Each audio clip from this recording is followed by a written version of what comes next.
Hello.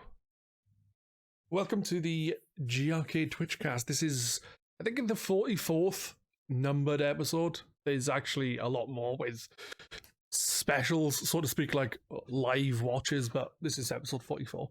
And today we have Victor Mildew. Hello. Dark Rula. Hello. And new to the Twitchcast is Rubix. Oh, yeah. So, we are going to be talking about 2022 and 2021. Yes, I said that in a weird order. Yeah. Basically, we're going to talk about like last year and what we look forward to this year. We are very late doing this compared to normal. We normally do it before Christmas, like just after Christmas for 2020. For like the look back of a year, and then another one looking forward, like just after the new year. But everyone was really busy this year around Christmas time, so it didn't happen. Basically, we'll start with talking about 2021, and Let's start. It is a good place to start. It's better starting at 2021 than starting at 2022, if you ask me. But let's think about exactly what we're going to talk about in 2021. First of all, I don't want to start off with what was your favorite game of the year, because you've got to build up to it, haven't you? But how was 2021 for you, gaming wise, guys? Was there a lot of ups and downs, a lot of good games, a lot of disappointments? None? I think of more disappointment, as there wasn't much in terms of the games that actually came out. Everything was delayed to this year. Well, still delayed now. And I think also coming in straight into 2021 was everyone trying to fight for new consoles, because the consoles weren't really out. I think I managed to blag my PS5 in January, but that took a lot of doing, having to like log on early just to try and get in before all the people nicked them. Yeah, that's probably the biggest thing to take away from 2021 is consoles are really hard to come by, because people keep like buying them up, selling them off for ridiculous prices. More the PS5 than the Xbox. As well. Sorry, Pedz. I just hate the way that seems to have become accepted. Like nobody seems to be really doing anything about it. Yeah, like Sony and Microsoft, you can sign up to be on their mailing list and buy a console from them and stuff, but there's no real sort of industry-wide thing to go, hey, this just shouldn't be happening. The problem is people willing to, if people willing to buy them, then people are going to get away with selling them at that price.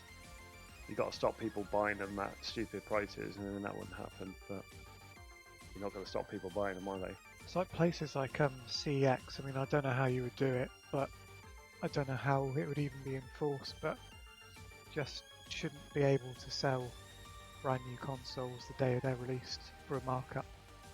They shouldn't be allowed to do it. Ridiculous. Sorry, I'm watching the dog. For some reason, he's walking off up the stairs growling. I don't know why. Crazy dogs. Yeah.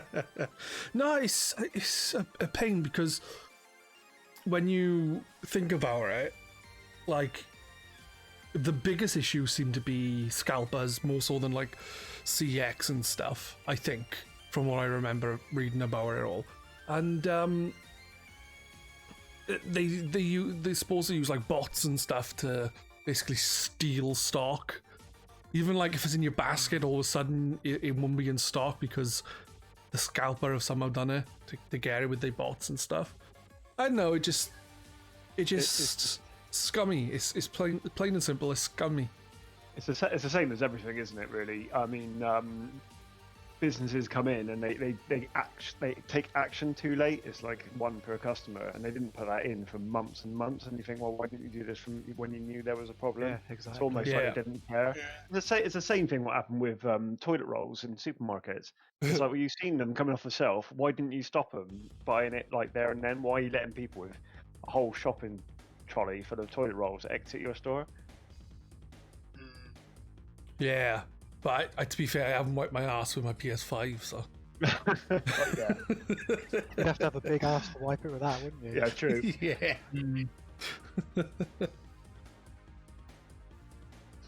Sorry, I was on drinking coffee there. Yeah, the PlayStation 5 seems to be much harder to get a hold of than the Xbox Series X, at least from what I've seen. Like, I managed to get my Series X and my PlayStation 5 before Christmas 2019. I got them. So like a month after they came out, I think it was. But I don't know. It just seems like there should be something done, because obviously people are getting around that you can only buy one.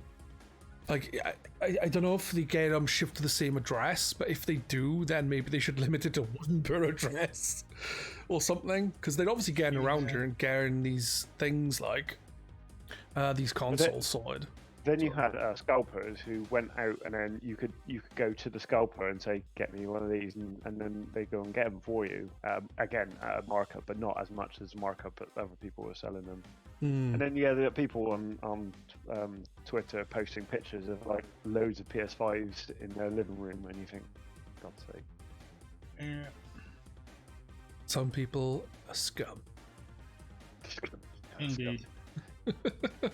But yeah, that's probably like the biggest negative of last year, in a sense, I guess, is that consoles were still hard to come by. Obviously, there are worse things going on in the games industry than not being able to play your new getting a new shiny toy.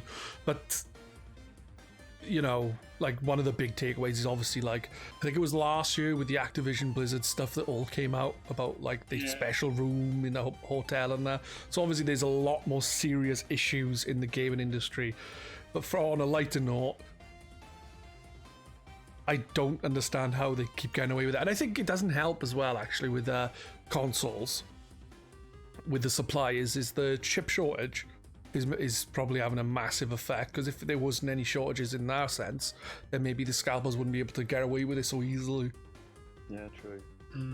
Well, it's obviously COVID played a big part in production lines, so they obviously weren't ready as much as they should have been. That's both Microsoft and Sony. But yeah, and it really kind of annoyed me, obviously, when I didn't have one, and all I see was something pop up on Facebook or Twitter where you got adverts coming up from Sony saying, "Oh, but buy and play this game now." It's like, well, I would if I can get a console. Well, to be fair, the chances are you could have played it on the PlayStation 4, because they don't have any exclusives.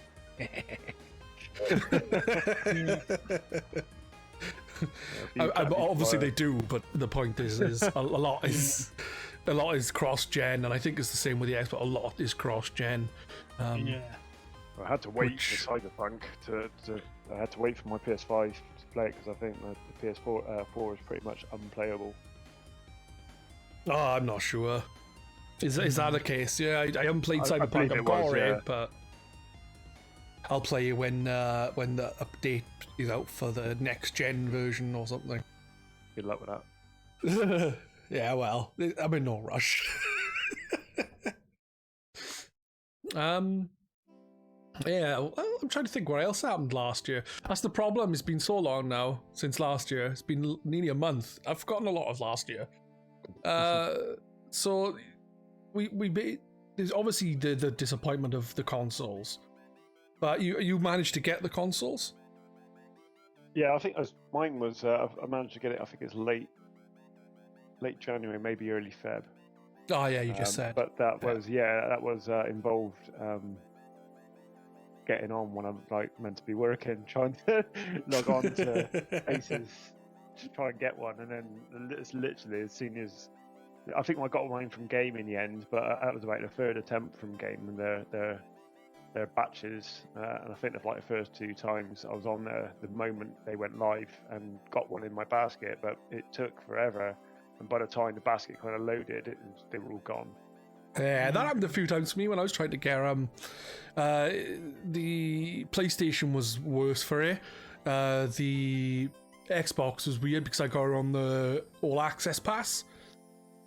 It would just repeatedly say, these are out of stock, until finally he's like, this is in stock. I was like, "Grr," and it worked straight away through that way of purchasing it, like, and I haven't had any issues. You get 2 years of Game Pass on an Xbox, you can't complain. Yeah. But that, and then I think when I did that, I ended up buying it from Game, because I don't really like buying from Game these days, especially when they whack on delivery costs, which seems to be the only place that seems to still do that. But they charge £10 delivery on top of it. At that point, it's like I can't get one anywhere else. I'll just pay it. At least it's only £10 delivery charge compared to a ridiculous amount. And yeah, exactly. Exactly. At one point, when PlayStation 5s, when they first came out, going for like £1,000 in places, and Xbox Ones go for about 800, 900. It's ridiculous, man. Insane. So one thing that's come from it is I've found I got both my consoles from places I've never bought that kind of thing from before, just kind of out of necessity. And like I got my PlayStation 5 from Argos. I don't think I've ever bought a console from them, and I got my Xbox from Very. That was just like what choice do I have? I wouldn't buy it from them normally. They're brilliant, absolutely brilliant. So they delivered it a week ahead of when they said they were going to, because at the moment you order one from anywhere, and it's like it's not like in your basket and then you're going to get it in a few days unless it's coming from Microsoft. It tends to be you've got one and stock's expected within like a month or something like that. So I got it was in late November I ordered it, and it said delivery on or before Christmas Eve, and I was thinking, oh shit, because I was away Christmas, thinking, oh no, oh god, well I'll chance it anyway, and it arrived a week before. It was amazing. So I just stuck it up in the loft, but I thought, well, that's a treat for me to look forward to when I get back. Yeah, it's great. So I got back like day after Boxing Day, and I'm like that. But yeah, it's really odd ordering that kind of thing from them. I don't normally do it, but needs must. Exactly. Yeah. Other than the disappointment of the consoles, is there any other things that you'd like to talk about 2021? Obviously, there's loads of games and stuff, but is there anything that stands out, like really stands out? Well, we had Hitman 3 at the beginning of the year. That was a very good game. I forgot about that. Yeah, I almost felt like it came out at the wrong time, because that feels like it's more of a, me and my Christmas Metroids. That felt like it should have been later in the year. I forgot that was last year. God, yeah, that was a great game, or is a great game. Yeah. With me and Hitman, like, I know it's not as bad as some stealth games, but I suck at stealth games. I don't enjoy them very much. I have 1 to 3 on the PlayStation to play. But the reason why is the pad. I hear it does the really good stuff for the pad. Hitman does. So Hitman, I don't know how that passed me by, that series. Maybe it's because I was a bit kind of Metal Gear Solid series almost cornered the stealth market and then put me off a bit because I was terrible at 5, and I just thought I can't bother playing anything like that again. And it just kind of passed me by, and then one day, I think it was Hitman 2 came on Plus later in the year, and people go, oh yeah, it's a really good game, Hitman 2. I thought, well, I know you can load it up in Hitman 3 and get better graphics and stuff, I'll give it a go. And oh my god, I loved it.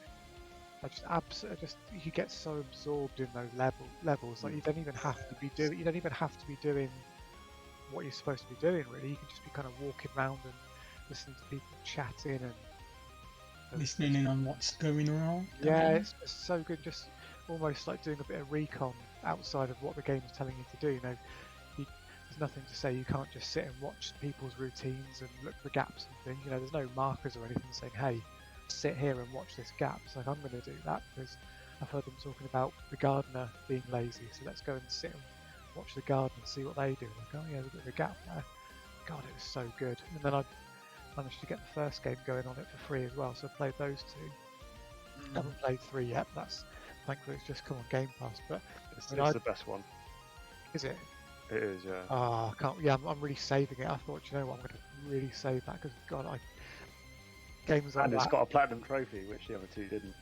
Oh really? Oh, of course it has. Yeah. Well, that's the problem now. Is the other two were on PlayStation. I've got all my progress with those, but now the whole thing's on Game Pass. So you have to play through all again. Start again? Yeah. I don't know. I might. I mean, I that's think- impressive. I think the first two were, if I remember rightly, they were episodic, Yes. which is why they Yes. didn't have a platinum as such. So all the trophies linked to each location, rather than the whole game. Whereas the Hitman 3 is the whole game, and you have individual obviously sections as well. But, My experience I with the think Hitman series is minimal. It's worth going. I mean, I didn't play the originals before this new trilogy. No, I always like the sound of it. I love Metal Gear Solid and stealth games, and I'm very good at being stealthy. I mean, back in the day when we used to play Splinter Cell, Pandora Tomorrow online, I was always a stealthy one, and let my mate go in and cause chaos and take everything, like all the distraction towards him. I was always one who liked to kind of creep around corners and not try and be seen. So yeah, Hitman. I played the first one, and I just got, like you say, get completely absorbed by it. But you're right, it's just the amount. I mean, I've got platinum on the third one, but that I've played it through and through and through because every section you have to get to level 20, but you can only get certain points for certain things. You can only do once, but there's so many different things you can do. It made it easy. I never got bored going and play the same level That's it, again. yeah, 'Cause that is- everything was different. That's the great thing. It's like I love the. You'd think that it would feel a bit cheap or sort of padded almost going back through the levels, but the way they do it, like your first experience with the level, turn all the icons and everything off and just kind of do what you're being told almost over your little earpiece and see what stumbles up. I might overhear a conversation about somebody being like, oh, I'm going to go try and find that, but just doing the level, and then if you did a certain amount of objectives along the way, then it would say, oh, for the next playthrough, Agent 47 has infiltrated the kitchen staff. So instead of starting the level where you would normally start on the boat and the docks, you can start the level having already infiltrated the kitchen and being in a full kitchen uniform and dressed as a chef and all the, so you're already sort of within that part of it. So you can start the level in different ways. It's so clever. Have you It's opened also up the- allowed you to see stuff you normally wouldn't. Yeah. Because obviously by the time you'd got to that place, the early stuff would have already happened. Yeah, it's moved on, hasn't it? So you could sit there and listen. You could see somebody come down and tick the head chef off for making crap food and saying, that person wants the food up in their room now. Go, okay then. So I would have completely missed that. So that's another way to take this target out, is I could dress as the chef from being in the kitchen, poison his food and take some poison food out. Yeah. That's really It's cool. the fact that you can kill people in multiple ways. There's just so many different ways to kill them. And eventually, because you've done all what it tells you, there's hidden things in there as well. But if you go searching in the menus, you can kind of see some like challenges and objectives to do. So there's so much. And even getting, like I said, I got the platinum. There's so much stuff I still haven't done. And then not only that, is they release like, I think it's weekly or monthly targets. And then you have people who make their own levels as well. So within the same world, people make their own kind of targets that you can go after and objectives to do. So it is endless. It was, Yeah. yeah, it was just like, And now there's year 2 content coming. yeah, That's right. more coming. It's out of nowhere. It's one of the best. I'd count Hitman 1 and 2 because I'm not played, but I count them as the same game really, being within that little 3 wrapper. But Yeah. the best game I've played in years. I got so into it. The worlds are so varied and yeah, amazing. I mean, I only became a fan of the series about a month before Hitman 3 released. But after playing Hitman 2, I just knew that I wanted to get in on the action of Hitman 3. It was that good of an experience. Well, so Victor, you definitely got a good experience coming with 3. I can't wait. It's just, I think, because 1 and 2, whereas every obviously every area is different and you tackle them all different ways, but with 3 it kind of flips the coin a lot more. I don't know if you know any much. I don't really want to spoil things to you, but It's just it doesn't have the standard go out and kill this person kind of thing. It kind of throws Yeah, Hitman 3 definitely changed things up a lot more in terms of missions. Yeah. So I really like as well, being that it's all stealth based. If things go belly up, I very rarely reloaded unless I alerted an entire building full of people or something. Most of the time, something going wrong, you can deal with it. If you break line of sight, they do lose sight of you. It's not like the classic, oh, they know you're hiding in that bin or something. You can really, you can leg it and hop over a wall or something and go shit, and hide in a bin or something. And go, please don't come in here, please don't come in here. And you get away from it. Or if a camera, the security camera's about, and if you get snapped by a camera, bollocks. So you go, I'm going to go and find the security room then, and go and destroy the tapes. So you get a bonus at the end for, leaving no trace and stuff. I also like that on the same kind of lines that you're saying. If you do get too many guards come in, makes it very difficult to escape as well, and you probably will end up getting killed. It's not like it takes things out like you say, you go behind around a corner quickly, and they will come and look for you. And if you've got enough gun on you, you will just die. Yeah, that's it. Like you can't just run into a room where your target is, alert everyone, and then sort of hide somewhere and then pick them off one by one. It's maybe one or two. If you're lucky, you can sort of deal with it or distract them or throw something at a window and they go, what the hell was that, and run while they're not looking. But yeah, if you go in and completely screw it up, then you're a goner.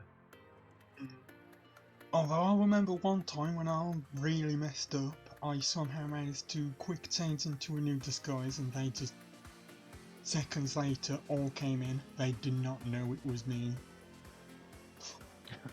I was absolutely relieved. That's great when you run in or you push your body into the thing and you just like quick dressed as a captain, and they come in and go, right. I do like the way that it's when it does it the other way around, when you're mid changing and they come in and they still start doing you anyway. It's good as well. I really like the way that it's not like dressing as the captain on the training mission and walking into a room isn't going to just be an automatic, oh, there's the captain. No, it tells you that this guy's a team leader and he knows his team well. So if that guy sees you, he's going to be like, hang on a minute, you're not on my team. I really like that, like the head of security. So if you can get the head of security stuff, then you're fine. But if you've just taken one of the lackeys and then walked in, you try walking up the stairs that's guarded, the guy's like, no, who are you? Yeah. You're not my bodyguard.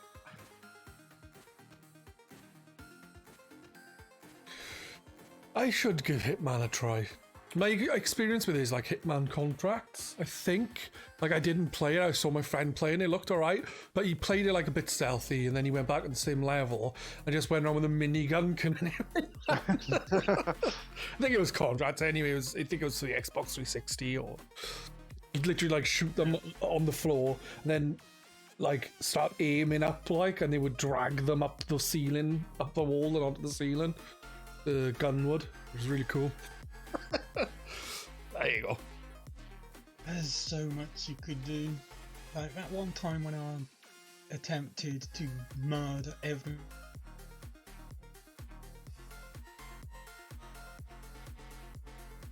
That's a good thing. It was hard, but yeah. All I heard, your voice went out, unless it was just mine. All I heard was you. No, when I attempted to murder, and then that was all I heard. I got that as well. Murder every target with explosive ducks. Yeah. It's that kind of challenge. That sounds like fun. It's very good. It's great when you can stay in the room and watch them die as well. Yeah. Like accidental deaths, or I think it's in the early ones as well. I know it's in 3, but I think it's in 2 as well. We can find an exploding golf ball. Yes. Someone engineer it so somebody misses somebody. You can take the place of the golf instructor, and then leave the target out for their golf lesson, and just stand back and watch them blow themselves up with it. Yeah. I'll tell you what's good in 2. When you dress as a mascot. Yes. Oh. Yeah. That is hilarious. You're running around and it's a big mascot. Yeah. So that's another great example of when you've completed the level and unlocked a certain thing. Like if you found that mascot, when you then play it next time, you can start the level as the mascot in the crowd, G'ing the crowd up. Yeah. If you go on December, there's always you can always do the levels dressed as Santa. Yeah. Yeah. I got that last time. That was good, like the Home Alone themed thing. Yeah. Yeah. It's good to try and complete the whole mission dressed as Santa without being seen or try and not get shot. It's quite difficult. Yeah. but It's quite fun. difficult. Yeah, highly recommended, Pez. They're not what I was expecting, and it's almost kicking myself. I mean, I've got to play them, but almost kicking myself for just not giving them a go when they were coming out, because I almost missed out on them. Yes, it's something I need to rectify. I have got 3 on the PlayStation, so it's worth giving him a bash on the PS5. Commonines is saying in chat, I remember getting wound up in the second Splinter Cell. If you were spotted too many times, the mission would become nigh unwinnable. Yeah. My experience with Splinter Cell is also very minimal. Yeah, it was. I like the first 2. I think it got a bit silly going on from there. And then they spoiled the online. Can't remember what the third one was. Chaos Theory, maybe. I think they spoiled the online, because the online in Pandora Tomorrow was absolutely brilliant. Yeah, I only played the first one. I had it on the PC, but yeah, that was much more of a Metal Gear Solid style. You know, if you get spotted, you may as well just reload it. You couldn't really get yourself out of it without causing too much problem for yourself. Yeah, like you're saying, I've been spotted so much that there's so many people on alert. I can't get in and do anything, so I may as well just reload it. Whereas Hitman, unless you completely run into a room that's got everybody in it, you can sometimes just engineer a way out of the situation. How about Resident Evil Village? Do we all play that? I haven't played it. I haven't finished. I haven't played 7, so I haven't played 8 yet. Oh, hang on a minute. Village is 8. I've got 7 and haven't played it yet. Probably no point in talking about that. Yeah, you can talk about it. Just try not to be spoilery. Well, you start as the game, and then you play it, and then it ends, and it's really good. Yeah. Village? Can't tell you. Commodine said, I effing loved Village. Yeah, it was good. Probably one of my favourites so far. I like 7. But you said you haven't played that either. Although I did play it in VR, and that did get to me a little bit. That's the thing is, I've got PlayStation VR, and it came with it. It's like, I really want to play it that way. I feel like, you shouldn't pass up the opportunity to play a proper game like that when it's there. I've got all the gear. He's too scared. Yeah, I am. Yeah, the thought of it's just like, no, because I actually played it. I got invited to one of Sony's events where they were showcasing the VR headset, and this was about 6 months, maybe a bit more, before the VR was released. And I had to stand in front of people playing Resident Evil with that headset on. I was doing my best not to look like I was completely crapping myself. This is fun. I played on they had Drive Club going, so I think you can probably guess which one I went and played. Oh, I played Drive Club as well. That was good because they had the seat and the steering wheel and everything. Exactly, that's the crucial bit. Is as soon as I played that, I was like, this is brilliant. But the problem is, you're not going to get that experience at home because they had the vibrating seat. A seat kind of moved around while you were doing it. Literally everything was there for you. It's like, I can't afford that setup at home. I'll be sat on the sofa and I've got a controller. I forget as well, like people when they're playing sort of racing games in VR. I've got all the kit, and I just almost take it for granted that that's when you play VR. I'm sat in a chair with a wheel, and it feels like I'm sat in a car. People talking about like Drive Club VR was a bit crap. And what are you talking about? It's great fun. You think, but most people are probably playing with a pad, and that would be pretty a bit of a disconnect. I quite liked. I still liked it because I could only play one race at a time, just because I started to feel a bit sick, motion sickness, because it is, as you know, I know we're going off 2021, but I just wanted to say that every little bump in the course you feel, and it almost feels like your body's going down and kind of movement and stuff. It really does put you in. I really enjoyed actually the VR of Drive Club. It was much better than GT, which you really had no cars on the road with you. It's Drive Club. There was, yeah, exactly. It's good. It's a shame they're not going to make another Drive Club because I love that game. Yeah, that's every time I remember that, because I can go and play it. I've still got it. I've still got the VR one, but it's like you're playing against the AI, and I'm so good at that game for the sheer amount I've played it. The AI is not even remotely a challenge, and then you're kind of time trialing against yourself, and the whole great thing was the leaderboards. That's my favourite bit, and then playing with you lot on a Sunday. Yeah. Oh yeah, that's great. I was awesome at Drive Club. Yeah, it's a shame because nothing's really replaced it. No. I was kind of hoping something when the PS5 was announced it would do something similar, but a GT's obviously coming out, but it's not the same. No, it's not as accessible, is it? Like when Dirt 5 was announced, and it's like, most of the Drive Club team are on it, and you look at the screenshots and you see all the UI and you think, oh god, yeah, it looks like Drive Club, and I got it, and it's like, but it was not Drive Club. I played it maybe 5 times and just thought, I'm enjoying this. No, online's crap. No one from the forums really enjoying it or bought it. So, well, one of my favourite things about Drive Club was on a Sunday was we always have that snow level where we just put those cars, those bouncy cars on at the end, put it on a blizzard and go dark. Cockpit only. Awesome, and some of the replays were just hilarious. Yeah, when Chalky used to do like a compilation of people shit talking each other over the mics, and just people blaming each other for stuff, and then he'd sort of do like a real sort of slow motion on what was actually happening, but it was nothing of the sort.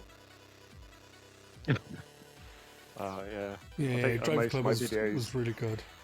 Yeah, most of my videos I think on YouTube are just Sunday Drive Club videos. I need to go back and watch some of them. I just remember us singing when we were waiting in the lobby. There was always some old retro tune going, and everyone was singing along to it. Very good time. Commodane said, Drive Club was great. Shame I got bought before they fixed it.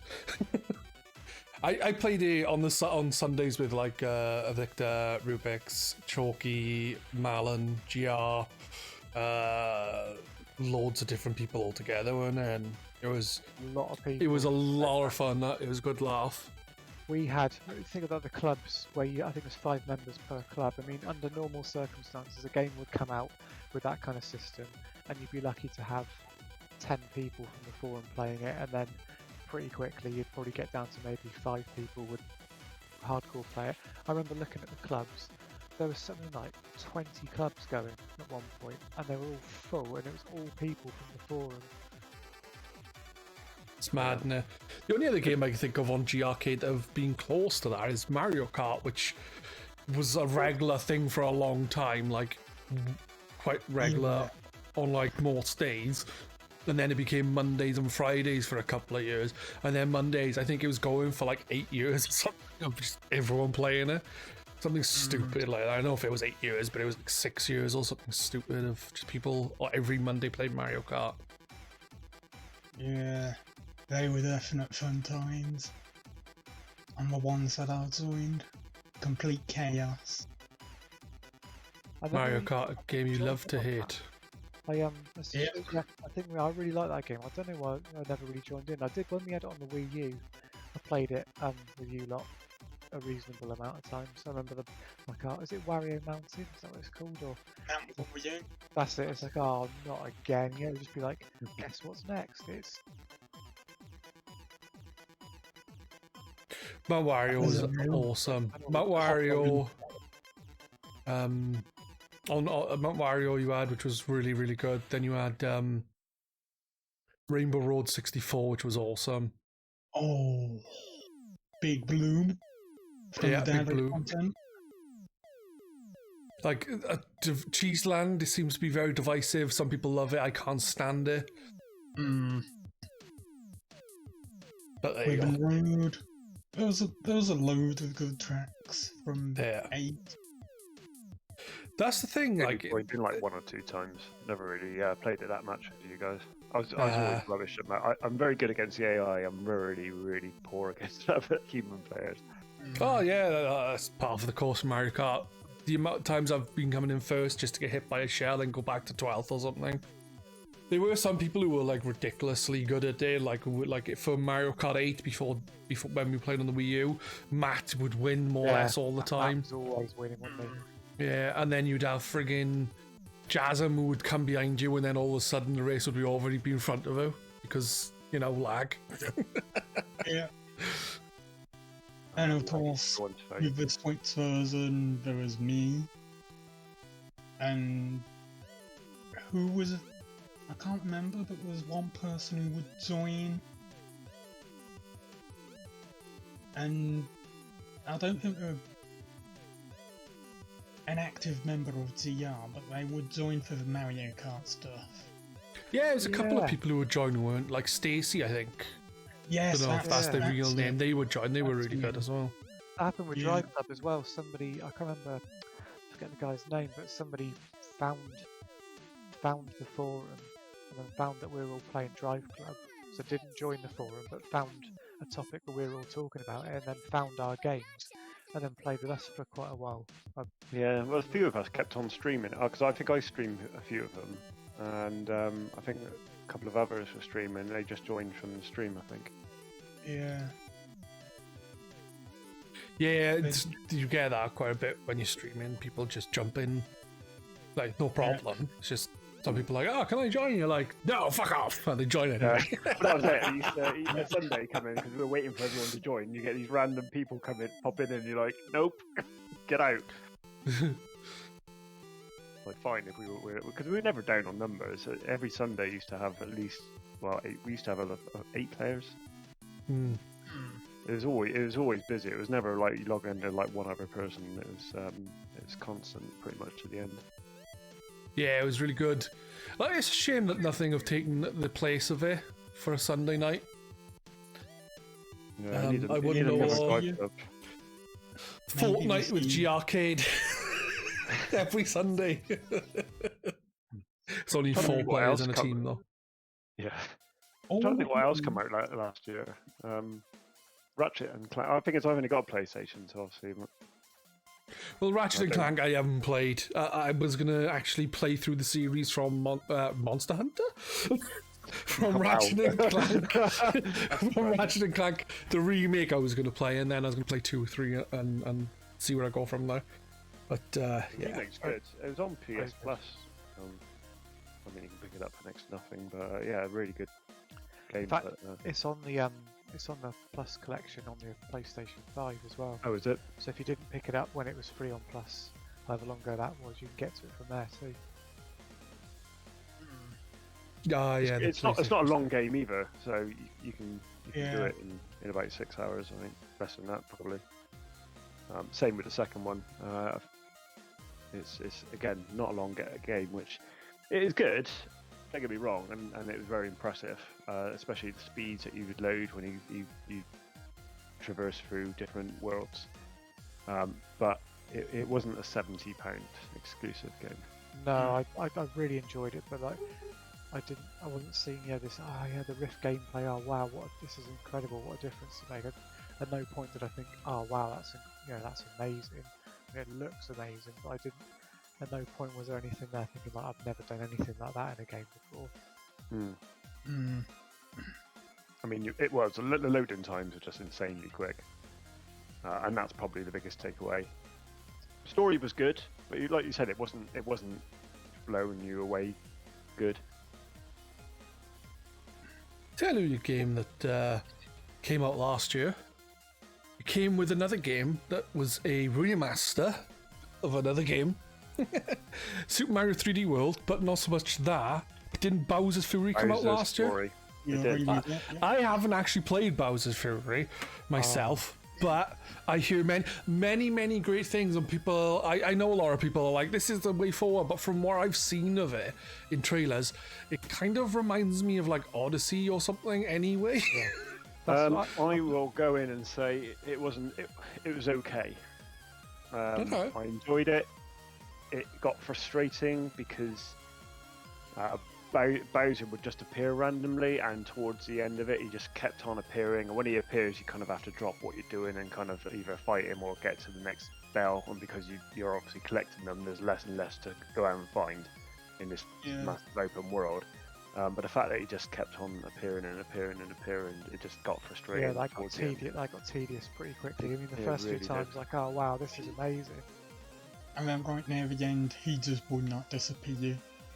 Yeah, exactly. He just keeps on coming, and it's like, for God's sake, I'm trying to, and especially when you're trying to collect everything. Yes, in the middle of one of those times challenges or something, you've got 30 seconds to climb up this tower, which is pretty tricky in itself. Let alone halfway up, and when like Bowser appears, like, no. Like, yeah, Right. I feel it might have been kind of a tech, not really a tech demo, but mechanical demo type of thing for how they could do a more open-ended Mario.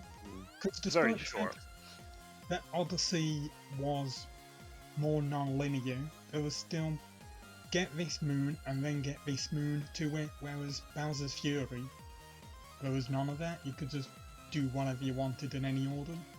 The problem with Odyssey, though, where they went a bit over the top with the amount of moons you can get. I mean, thousands. and you can buy them, which is just insane. Yeah. In the end, you were just having to play the game through just to collect coins to buy moons, and it was like, well, nobody really wants to do that. yeah, No. It was nice to see the little fan ending, but to take that much amount of time just to go through, and like we were talking about Hitman earlier, where you can keep playing, every time's different. Odyssey's not. It's the same. You're doing the same thing over and over again just to get coins, really. those moons as well. The way I think what it seems to be is that they put every type of moon, every level had every type of moon in it at one point, and then they just went through and said, right, okay, this one's going to have the one where you've got to stomp on 3 flowers in a row, so we'll leave that in this level. Yeah. And then this level's going to have this, and it almost seems like the post-game thing was like, right, just turn them all back on in every level, because they're all very repetitive, those that extra set. Yeah, it got tedious. But I liked the little fan ending that you got. It was nice. Would I do it again? No. I played Odyssey again through, and I just went from start to finish, just collected enough. Yeah, I did that. I to do the main story. Yeah, exactly. I did the main stuff, and then once that unlocked, I was like, well, I enjoyed it enough to play it twice, but I'm not going and getting all those again. No. Yeah. No, once was enough. I got to save if I ever need to see it again. Apart from that, yeah, no. that's fair enough. But I Bowser's really enjoyed Fury, Odyssey. Bowser's Fury, I haven't played it yet. I've got it, I just haven't got around to playing it's it. alright, it's just frustrating. It's not a long game. I think I'm looking at my my post, I took 7 hours, and that's 100%. I've done 100% games, I'm too lazy for that. It's so easy to. There's so many games I want to. Once I do the final boss, I'm going to the next game. They're very. It's quite an addictive little loop to get them though. I think you just sort of find yourself doing them without really sort of trying. I think. I don't think it's a case of like, oh god, I've got 30 more of these to go. It's like, okay, well, there's one right there. There's one right there. I can. There's a hint of something I've got to get here. So And how do I none get of that them one? were really overly difficult. No. Yeah, but I'm lazy. So, I'm looking on a site. I am right, and it's just it's a site. I don't know what site it is, and it's like the top 30 games of the 2021. And I wanted to mention one game because I played it for a bit for a Game Pass trophy reward, but I didn't like it. But like number 9 in the list is Genesis Noir. Did any of you play Genesis Noir? I've not heard of that. Damn it. I wanted to hear your thoughts on this. Like, it seemed to get rave reviews and stuff. But like I played a bit of it and like didn't enjoy it, and then when I was on GRcade, everyone was like, "Why is this game?" Like everyone I saw post about it on GRcade, like, "What the fuck is wrong with this game? It's shit. Why is everyone in love with it?" I don't know. Maybe it's just us old folk. Yeah, my game from last year is probably Metroid Dread, to be honest. I can think of, because obviously it came out late last year, November-ish, I think. So like that actually does stick in my mind, and I really enjoyed that. I played it off stream because I didn't want dickheads coming in and going, "This is what you do this," because it pisses me off. I want to work things out myself. Even saying no backseating, you just know people will come People do, yeah. It's like, "Oh yeah, do this, do that." It's like, calm down. I'm working it out.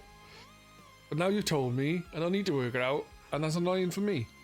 Yeah. But I played through it because I just didn't want to deal with any backseat, no any spoilers or anything. I just play the game and enjoy it. Metroid is a girl. Bloody Metroid being a girl. It's wrong. Metroid should be a man. Because gaming's a men's thing. And maybe you can get on Crawl then. I'm being... yeah.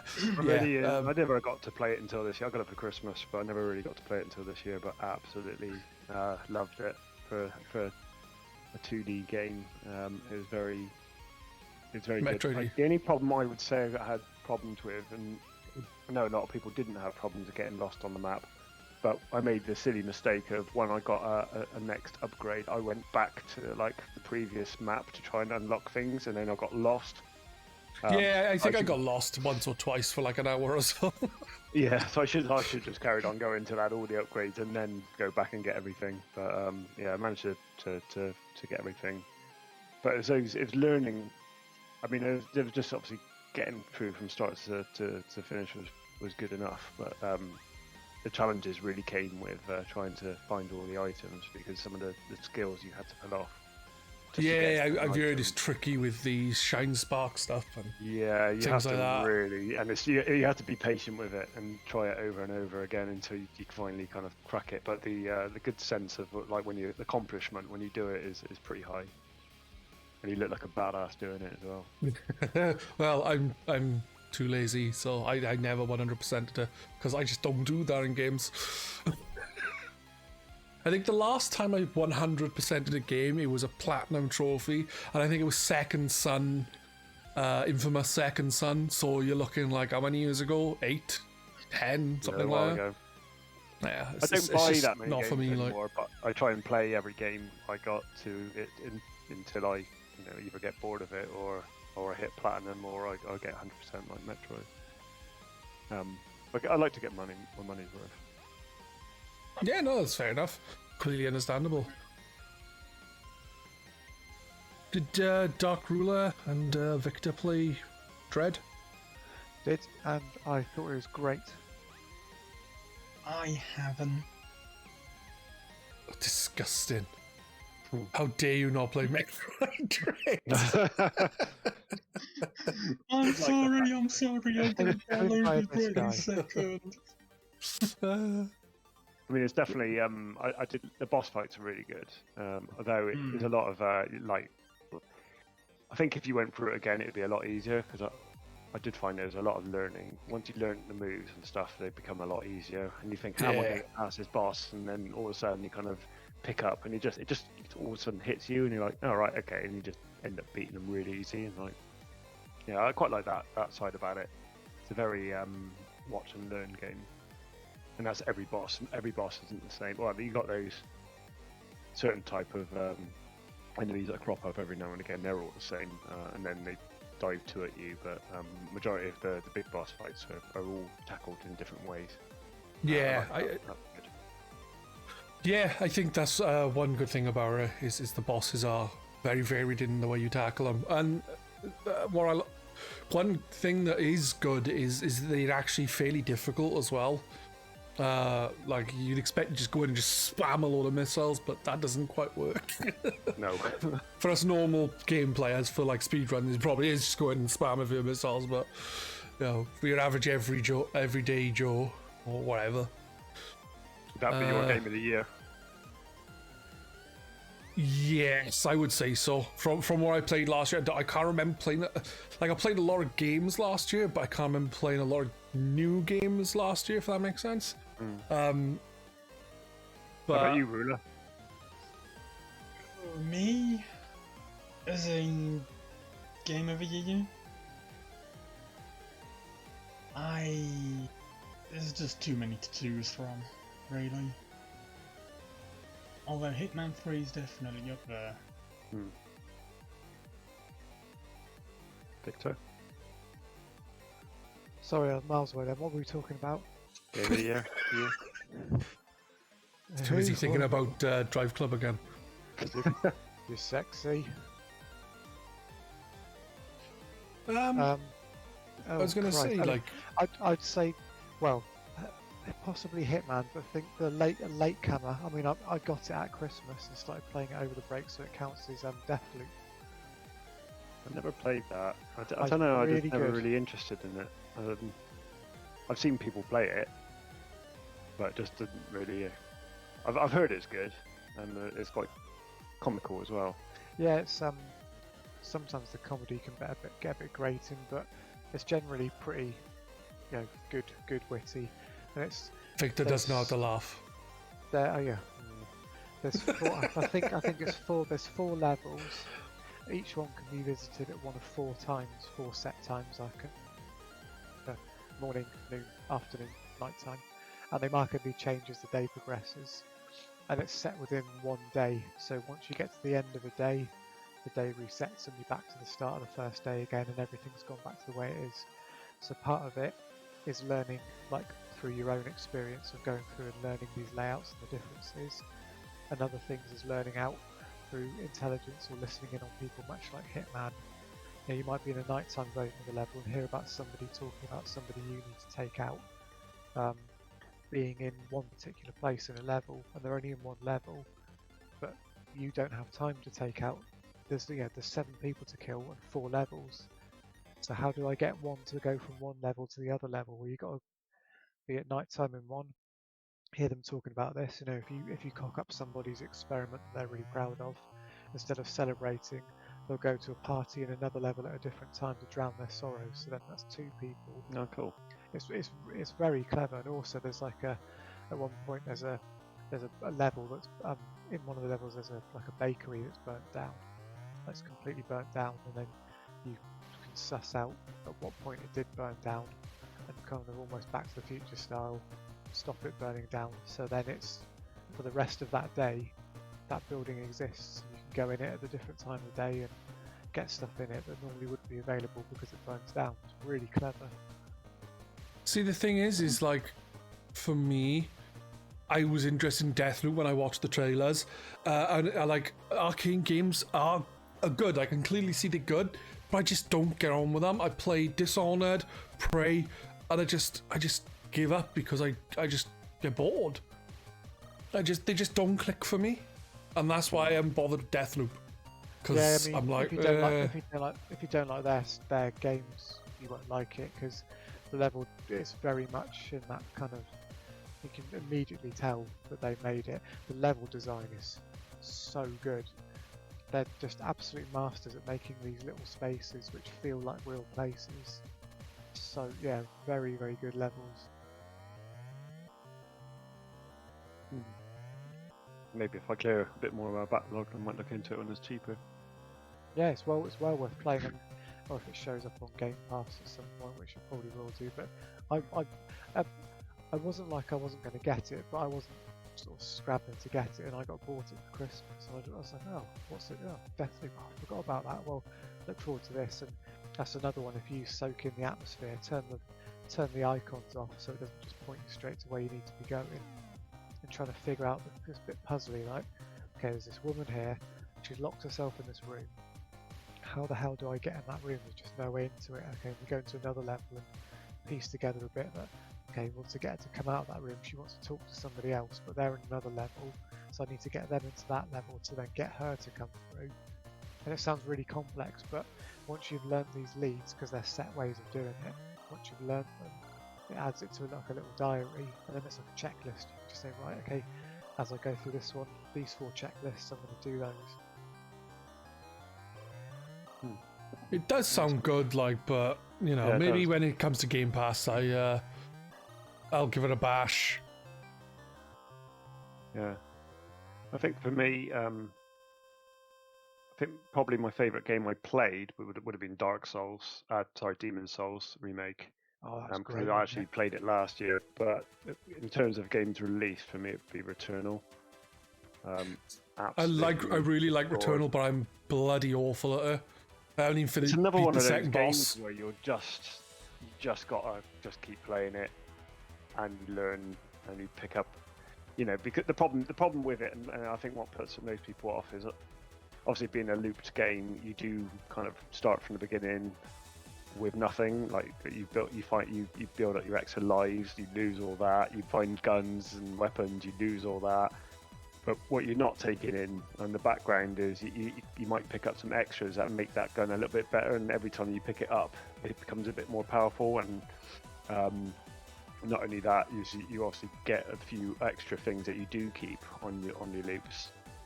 But yeah, I completely get it, especially when you get to the third boss, you die, and then you have to go all the way back to like level 1 and the first world. But as long as you've taken out the boss in that level, you can kind of bypass it.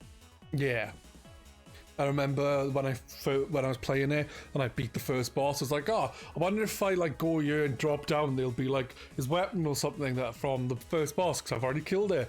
Oh no, the boss respawns. It's like I didn't expect that. Like in Dark Souls and Demon Souls, like the bosses don't tend to respawn once you've killed them. Like expect to be the same kind of thing. I was wrong.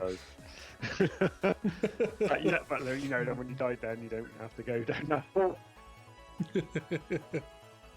But yeah, with Demon Souls, like I was really enjoying Demon Souls, but for me the issue is where I'd be using my health stuff and I die, and then I'd have to, and then it's like, oh, I'm quite low, I should be okay for a little bit, and then I die, and then I have no health, and then I have to farm for it, and that's why I stopped playing Bloodborne as well, because I hated farming for blood vials because it just was boring as shit. I mean, Demon Souls is the first Souls game that I've played where I've actually, for the first time, going back, played New Game Plus, and then completed that, and then played New Game Plus again, and actually really enjoyed the difficulty spike that comes with it as well, because you think, you know, oh, I'm built up enough, I'm level like 90 or whatever now by the time you finish the first playthrough, you know, I can kick ass, and then you're going through and you're killing things with one hit. But what you don't realise is they can also kill you with one hit, and there's like that moment of weakness, and then you just die, and you think, oh great, maybe I'm not enough higher level. Yeah, like I said, I was enjoying it, but the farming put me off because I had to farm a lot. Same with Bloodborne. The only Souls game I finished is Dark Souls 1, so that's enough for me. Which is why I have no interest in Elden Ring, because it's just Dark Souls in an open world. It just sounds awful. That's a nice segue into the 2022. Well, yeah, it is actually, but like for me, I'm not a massive fan of Dark Souls, and open world games I tend to get like fed up of. It's like, oh look, there's so much to do in this world. It's quite boring, just traipsing around like copy paste places, or even all that. It's just a big open world. I like. It's like, oh, I want to do this, I want to do it. Then after a little while, it's like, oh, I just want to finish the story now and skip the rest of it. I can't really talk on that because I'm playing Assassin's Creed Valhalla at the moment. I think I'm 106 hours in, and it's the biggest map I've ever seen in any game. It's supposed to be massive. I played some of it. I was playing Valhalla, I think it was last year sometime, and I didn't even get to England because I just stopped playing. I can't be asked anymore. I mean, Norway looks massive as it is, and then you've got England, which is about 4 or 5 times bigger, maybe more. And then you've got other maps that come up later on as well, and you think, is this DLC? Is it? I commend Ubisoft for how much they can actually fit into the game, and I love exploring. So for me, going around trying to clear the map doesn't really bother me. And it does. The map is actually, the quests are pretty much, there's enough variety of quests in there that don't feel like you're copy and pasting, doing things over and again and again. Things are hidden very differently throughout the maps. I am enjoying it, and I am sometimes just enjoy spending like 2 or 3 hours just wandering around clearing the map rather than doing the missions. But I got to a stage now I'm well overpowered for where I am, and everything's coming a little bit easier now, but I'm still enjoying it. But See, the thing is I enjoyed Assassin's Creed's earlier games where, like, when I was playing Valhalla, it's like you'd stealth kill someone and you wouldn't kill them. They'd just be like, oh, that hurt. And then you'd have to fight them anyway. Whereas in, like, the old Assassin's Creed games, when you actually try and stealthily kill someone, it actually kills them. It wasn't like a weird RPG, like. I remember the first one, you'd only go after certain targets, so you trying your best not to go in combat at all. And the first one I really liked, but a lot of people didn't. Yeah, I think I went back to it, and the controls were so bad, I just couldn't get on with it. But obviously, didn't have problems with it at the time. Yeah. But for me, open world games just like Breath of the Wild was the last big open world game I think I played, other than like say Saints Row and Saints Row 2. But I played it in co-op with Cumberdanes, and we finished it recently. And that was really good fun because it's just stupid, and I love how stupid it is. But like a lot of other open world games, I'm just like, I'm getting to a point where it's like I just need to do the story, or I'm not going to finish the game. Like Breath of the Wild, I put in 50 hours, I think, and that's it. Whereas most people are like, I put in like 200 hours into Breath of the Wild. I'm like, nah, fuck that. Yeah, it's definitely can't do that. It just gets to points like story. But like again, a lot of the shrines were there were some which were obviously different, but most of them were just copy and paste. Yeah. I am sorry. I just realised I've got to book some stuff, so I need to get my missus. So I'm gonna have to duck off, I'm afraid. Oh. No problem. All right, Just dude. Yeah. Cheers, everyone. I am sorry. Yeah. Speak to you soon. Yeah, no problem. See you around. Yeah, take care, dude. Have a good one, man. Cheers. See ya. Bye. How do you sign out of this thing? Press the disconnect button. It's like a end call button. I'm guessing he's done that. I see. Oh no, he hasn't. Little phone with the next one. No, he's done it. Cumberdanes was saying, I've known people who never fast travel in stuff like Oblivion. Yeah, screw that. No, not doing that. I was that guy when I played Skyrim, and I think just because I love the world so much and the music, I think Skyrim is the only kind of open world game where I actually truly got lost in, and really enjoyed just kind of walking around, taking in scenery, and bumping into random NPCs as you're walking around. Throughout its glitches and whatnot, and I think I bought it on 4 or 5 different platforms. In fact, I had it on VR. It's the only time I've not completed it. I really should get back to it. I found myself just going into the pub, sitting down and watching everyone. Well, I barely ever fast travelled with Watch Dogs Legion. I just loved walking around, running around the rendition of London. That's a game I never really played. A good one. I only played the first Watch Dogs, and I was like, I don't like this game.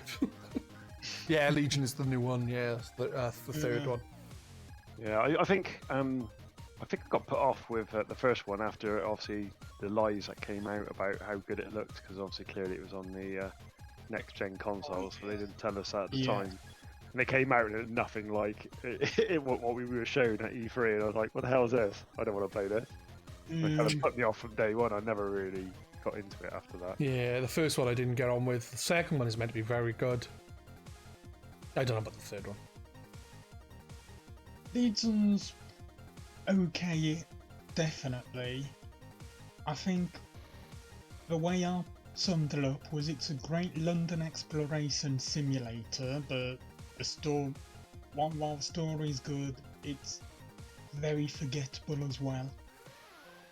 Okay. I rented Watch Dogs, so I didn't technically pay anything for it, and I was like, I don't like this. Yeah. But Watch Dogs 2 is meant to be really good, which is surprising. Yeah, it is. Just so much packed into Watch Dogs 2. Yeah, But yeah, it's a game I'd ever probably pick up. I think GTA does that kind of stuff enough for me. See, that's the thing. I'm not a massive GTA fan. I never have been. I've played 1, 2, 3, Vice City, San Andreas, 4, 5, and I just don't get into. I just don't enjoy them very much. Like I played online with Dark Rula once or twice and had fun with that, but I think that was the more social, having a laugh kind of aspect than the GTA thing. For me, I would rather play Saints Row because I love how stupid it is. It is genuinely over the top stupid. Whereas GTA, while it does parody things and stuff, it just isn't as fun or funny for me. I played one of the Saints Row games. Like I remember really enjoying it just because it was a bit silly, running around with a dildo in your hand, hitting people. Yeah, Saints Row 3. Yeah. Saints Row 3 is brilliant. I was playing it with Cumberdanes recently, and literally Saturday, and just walking up to people and pressing the awesome button, as it's called on there, and you just punch people in the balls.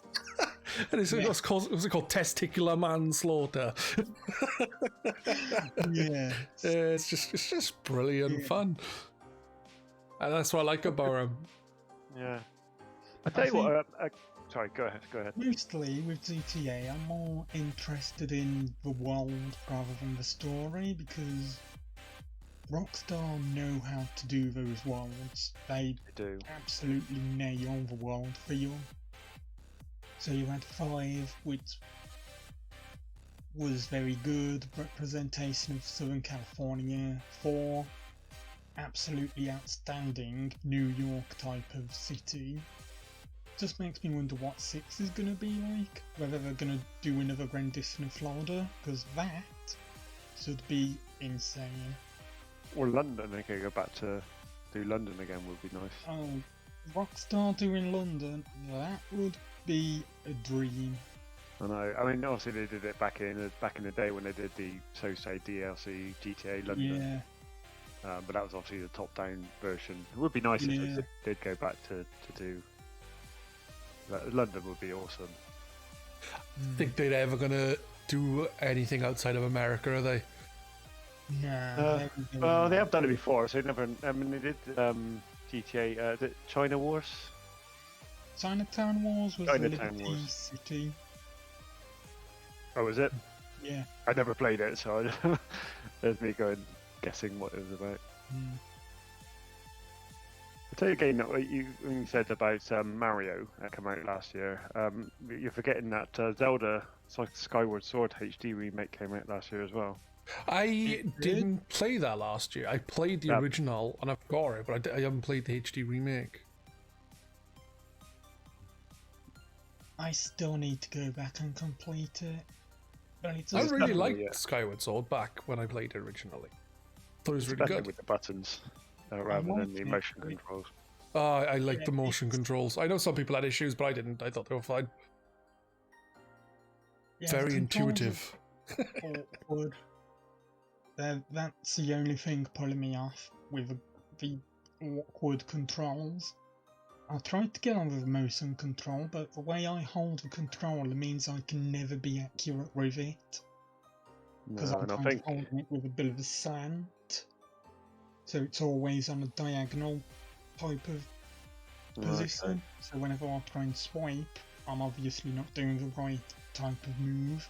Yeah, because some of the boss fights you have to be precise with your swipes, which is why You probably do, the yeah. better with the button. Much better, but it's got they did it in a weird way. So it wasn't like you press a button to swing your sword. You still have to swing your sword, but use the thumbsticks. Stick, yeah. But it's still better than I didn't get on with it. I mean, I completed it on the Wii, but I can remember having a lot of issues with, especially when you're flying.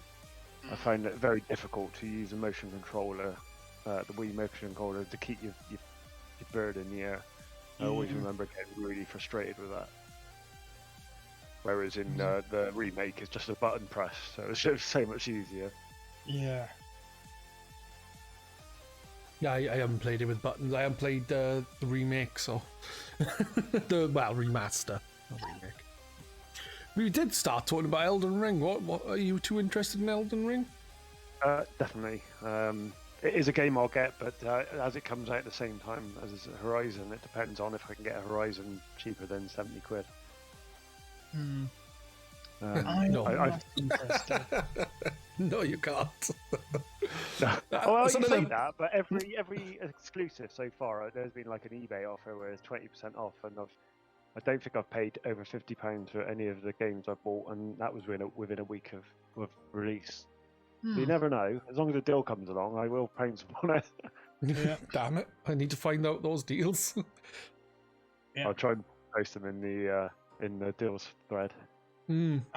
I can still remember that time when Lego Jurassic World released, and then the very next day it was 50% off on Steam. Probably down to an error, because a load of other Lego games were 50% off as well. But yeah, new game, 50% off. Thank you very much.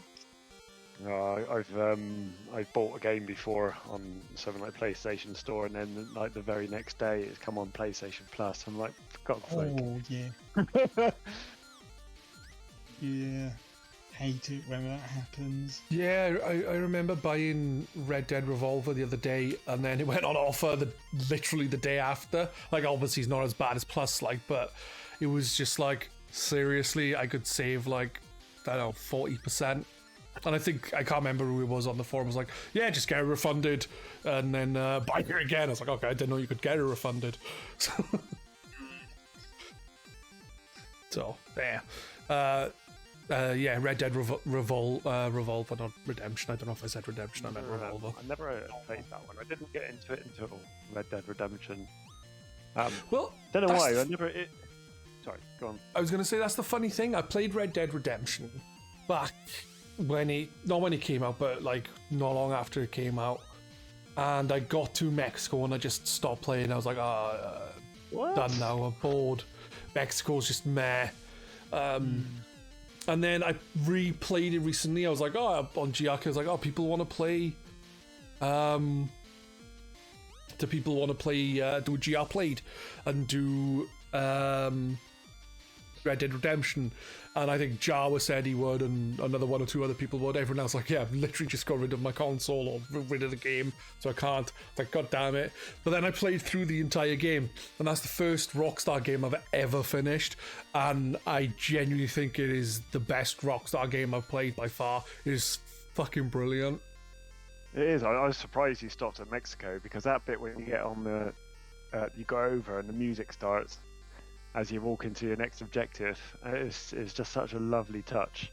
I mean, Mexico in kind of looks is quite bland compared to the other side of the river, but the story just helps you go through that game. I adore Red Dead 1 and Red Dead 2 is probably my second favorite game of all time. Yeah, it is a fantastic game. I much prefer it to GTA, even though there's less, I guess, less to do in a way. Well, it is. There's a lot less of it, but it's just great. It's kind of like GTA in the West is just, for me, it's just brilliant. Just everything I want. I'd rather have a Red Dead 3 than GTA 6. I've never really been a big fan of Westerns. Like, obviously the Dollars trilogy I really enjoyed, but I haven't watched a lot of Westerns that I can think of. But something about Red Dead. Like when I played it the second time, like it just clicked, and I played through the entire thing, and I really enjoyed it. I think I played it like Tuesday and Thursday every week, and just really, really, really enjoyed it. That was my game of 2021. Because it was last year.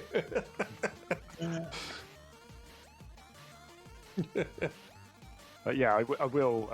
I'll definitely pick up Elden Ring at some point. Yeah, it's. I like open worlds. I like Demon Souls and Dark Souls, so I'm sold. Well, no, I never bought the Samurai one. Shakira, is it Shakira? Sekiro, yeah.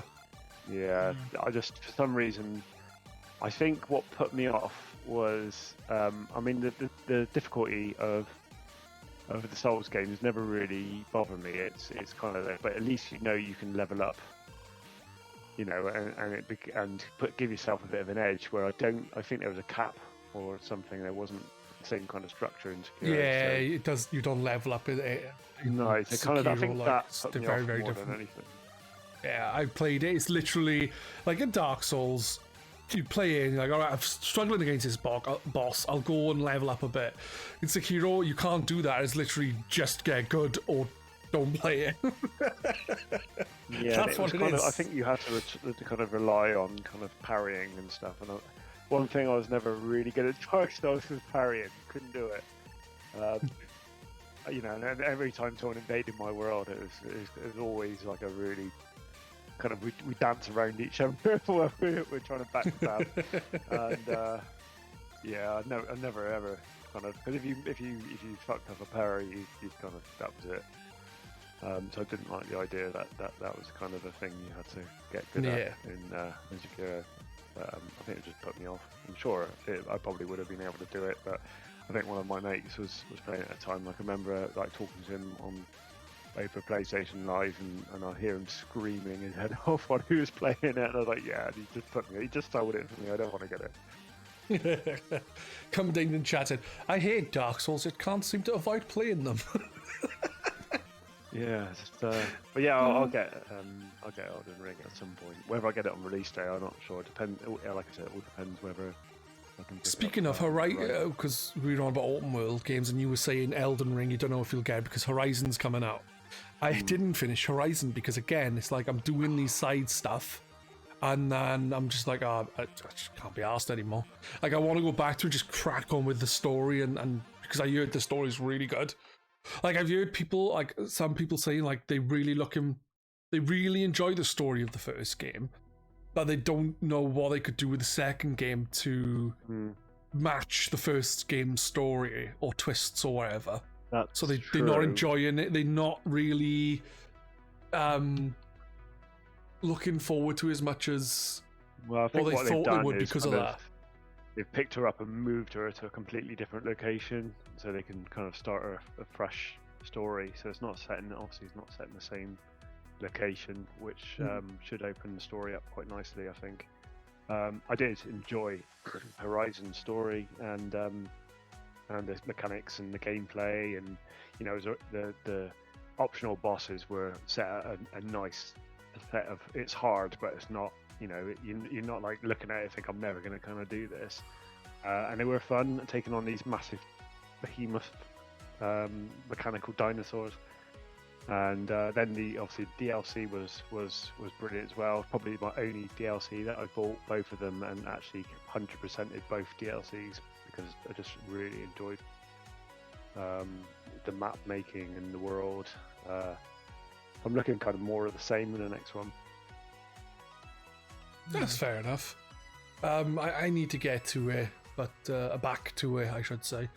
Like I was thinking about it, I was like, I really should jump on Horizon, but I can't be bothered. Yeah, the problem is if you're going to buy two, I think what will happen is it will be a continuation of the story. So I think you need to have played the first one.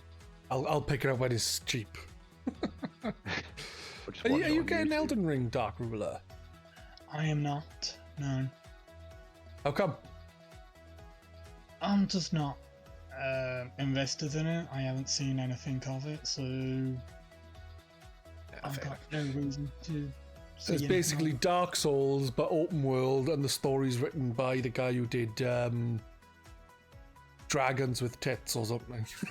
Game of Thrones. George R.R. Martin. That's It's on. That's a good way of putting it. I must admit that I missed that when I was watching it. I must have to go and watch it again. I did. That's another show I didn't like. I didn't like Game of Thrones. Just didn't watch two seasons of it. I was like, why am I watching this? It's shit. You can go off some people. Why am I watching this? The boobs are nice, but the rest of it's shit. That's how they get you home, you know. They do filter out towards the end of the series 6. Eight seasons? I'm not sure. I used to they we get talked less about and Mario less Kart. We talked about Mario Kart earlier, weren't we? There wasn't boobs in that as well, were there? No. But every week on a Monday, I think Game of Thrones was on a Sunday, so you'd have like a couple of people just constantly talking about Game of Thrones, and I'd be like, guys, seriously, shut the fuck up about Game of Thrones. Yeah. Stop it. I fucking don't care. Shut up. Yeah. Because there used to be a thing, like, I think it was like Dragon and Matt were mainly talking about it, but I was just like, nah, fuck this shit. Shut up. I was being a petty child. But nah, it's just... yeah, basically, if you like Dark Souls and open worlds, you might enjoy Elden Ring, but I don't know, it just... oh well.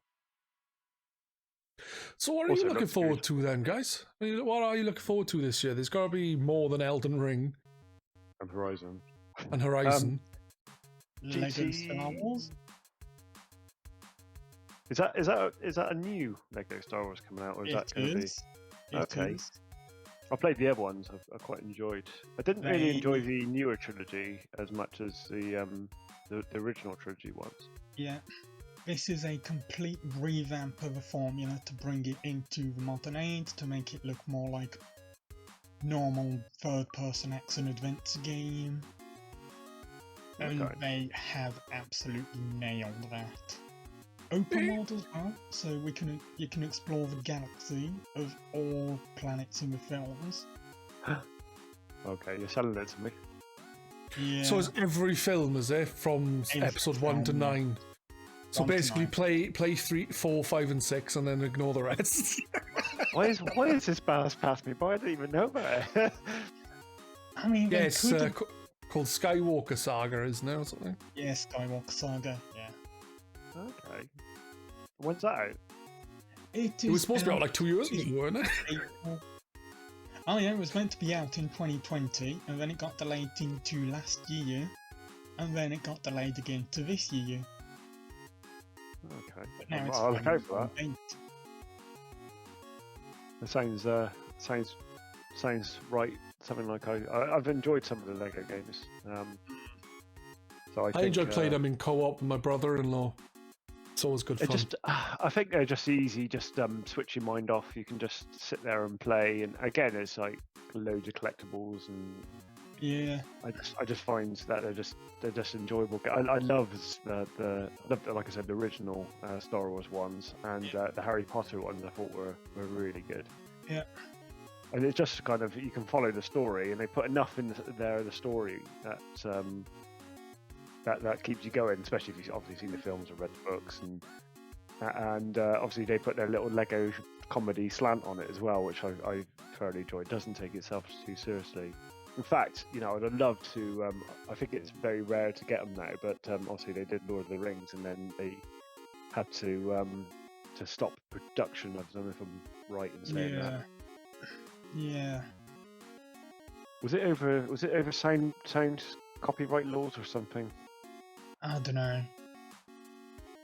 No, I think that was one of the first Lego games where they started using actual speeches from the movies, whereas before it was all sort of. It was Lego Batman 2 where they started way back in 2012. with the voices. Because they just copy and paste from the movies, don't they? Really, just Yeah. I think, but yeah, with Hobbit and Lord of the Rings, I think they did some kind of weird, where they took all the voice lines from it and all the music as well and tried to replicate the films as accurately as possible or something like that. Mm. I remember it just being like I had played them when they've added the voice, but what I liked about it was when they didn't have voices is they could do like iconic scene but make it a lot more comedic, which I think when you're doing actual voice lines from the film or something, they can't really work as well. I prefer with it because they kind of looked what they do. It did a lot on facial expressions and just body language rather than having, and they did a little murmur instead of talking. And it was, to me, that was a bit more comical. Like you say, it got a bit too serious. Yeah. Lego is serious business. But yeah, I might. That's April, then I might be on board with that. Yeah, something I might keep my eye out, especially if I can get someone to play it in co-op. If you can play it online. Not online. Oh, No. What? I know. I want to play it. Silly. It's strange. It is strange. I think we've got GT7 due out. I have no as interest well, in GT. I find them too sterile, I guess. I just don't find them fun. Like, I don't like Forza very much either. I like Forza Horizon, but I don't like Forza Motorsport. Which is a bit weird, but that's the way I am. Well, Forza Horizon is pretty much just Forza your own fun, really. Isn't it? It's more. Is Horizon? I haven't had an Xbox since the 360, but my understanding is Horizon more of an arcade racer rather than a. Yeah, it's open world. Pretty much games as a service. You've got a load of events. Just do them however you want. Right. Yeah. See, that to me sounds pretty good. It is fun. Horizon 5, I haven't played as much as I thought I would. They just pump them out, don't they? They just seem to come out all the time. I think before they were doing it, like 1 year it'd be Horizon, another year it'd be Motorsport. Yeah. But I think because but again, it's getting towards like the FIFA. Every year you'll get a new FIFA. It's kind of. Do you find that's just a bit too much? I mean, obviously with the Gran Turismo, I mean, they've been going since the PlayStation 1 and they're only on 7, so you have to wait a long time. You have to wait a long time before the next one. And I think the first 3 came out on the PlayStation 1. Yeah. I think the good thing about Horizon is because it's an open world, even though I'm not a massive open world fan, I think because the locations are all different. Like, the thing with, like, motorsport and, like, track racing games then, I guess, is this, like, you're on a new say GT7, but like most of the tracks are the same as the last game because they're real tracks. So I think that's one thing that I like about it, and they differentiate. Like, I don't play the motorsport games because I just don't enjoy them. I don't think they're fun, and I think Motorsport 8, I think they're on, hasn't come out yet because they're building a brand new engine, and I think that's why Horizon 5 came out before a new Motorsport did. Yeah. That's the thing. Coming into Horizon is like Burnout Paradise. Funnily enough, I didn't get on with Burnout Paradise that much. Like, I really enjoyed playing Revenge, especially when we played it with people from GRcade. Well, Games Radar at the time. Revenge was so funny. It was good. But then but you knew what you're getting with Revenge. It was just a normal. It was Burnout, try and crash your car, get points. Yeah. I just didn't get on with Burnout Paradise much, but I didn't play it. I think I played it. I had it on a free, and I think I tried it, and I was like, okay, you're driving around, and all of a sudden you're like pulled into a race, and it's like, I just didn't enjoy it. The other series you could compare Forza Horizon to is Test Drive Unlimited. And Test Drive Unlimited is one of the few racing games that I've thoroughly loved. There's a new one out this year. But will it be as good as the one on the 360? That is the question. Indeed. I might pick that up then. They're taking it to Hong Kong Island, which Alright. is going to be a very interesting place to explore. And that's coming up this year. This year, yeah. Let's see, 2022 is looking up. Yeah. Indeed. We haven't You even got talked Star about. Wars. We haven't even talked about Breath of the Wild 2 yet. Will it? Won't it? Ooh. Well, it's definitely more likely than Metroid Prime 4. Oh, yeah. I don't think we'll be seeing that until 2030. Well, you at do know least. they just give you dread just to shut you up for a while. That's I think pretty that much is what it. they've done, yeah. Oh, they still moan about retro, about Metroid Prime 5. Let's just 4 even. Let's just give them Metroid 5.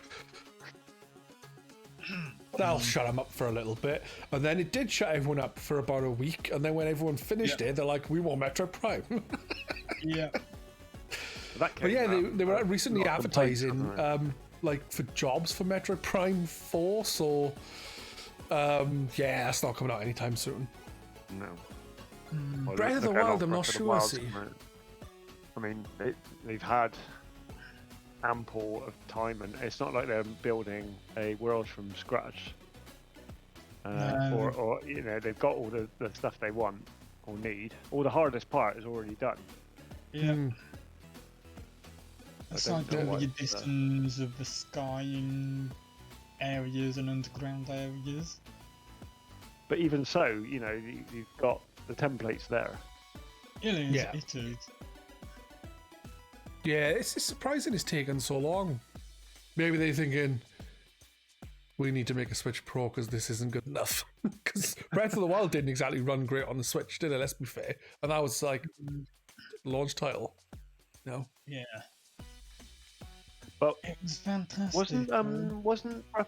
I might be wrong here. Wasn't Breath of the Wild on 2 consoles, or was it? Just It was on the was it Wii U and the Switch.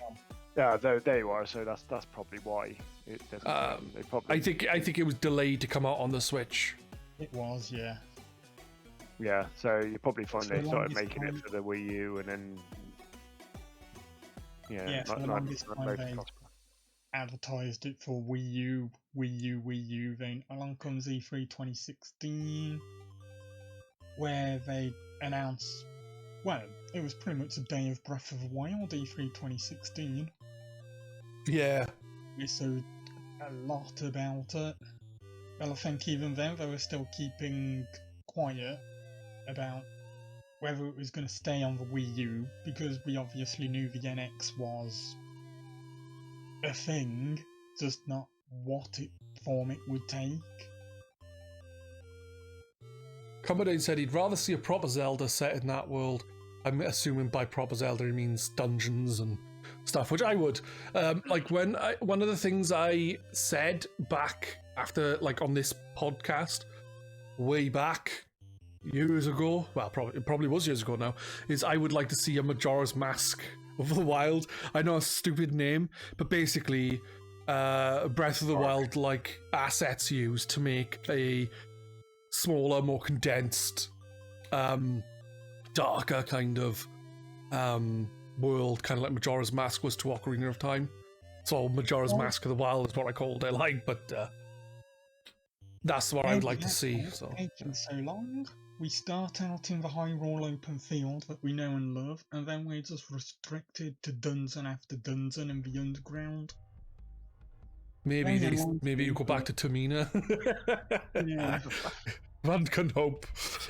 Companies also said they put in the Blood Moon stuff to account for the Switch's shit RAM. Oh. Hmm. Yeah. I have no idea about that, but I reckon they cut loads of stuff from the Wii version and the Switch version as well, like the Wii tablet, the Wii U gamepad. Obviously, that would have been the secondary screen. You could have used it for switching items and doing other stuff with, so it would have been a lot easier to do. Like say, like obviously with your weapons breaking and stuff, it's much easier to just quickly press a the sword or shield on your tablet instead of then going into a menu and doing it and stuff. And I think obviously moving it to the Switch kind of got rid of that. And they obviously I quite like the panic you have when you use your weapon breaks and you're stood in front of someone going, quick to the menu. Yeah. Yeah, because I get what you're saying. Like one game that really did the whole panic, but using a second screen well, was Zombie U. Oh, yes. Like when you're using your backpack, like you can still see the stuff going on your screen, but you're looking at your gamepad, like sorting your stuff out or equipping the right items, and then all of a sudden you get bit on the ass by a zombie. I played through. I was playing through Zombie on the PC. I was streaming there. I was, and I didn't feel that that it had the same kind of tension when you're looking at your menu on your screen as when you're looking away from your screen, but like also looking back and forwards. It felt a lot more intuitive and more interesting than just simply having your thing pop up on your screen. Well, not your thing, but you know, your inventory. You don't want your thing pop up on the screen while you're playing a zombie game. I actually never had a Wii U. It's the only Nintendo console I've never owned. I don't think I missed much. Well, you haven't really missed that much if you've got a Switch. Yeah, well, I mean, a lot of the games come to. I mean, I did borrow my cousin's. I played 2 games, which were Mario 3D World, because I really wanted to play that, and the Breath of the Wild. Sorry, not Breath of the Wild. Wind Waker HD remaster.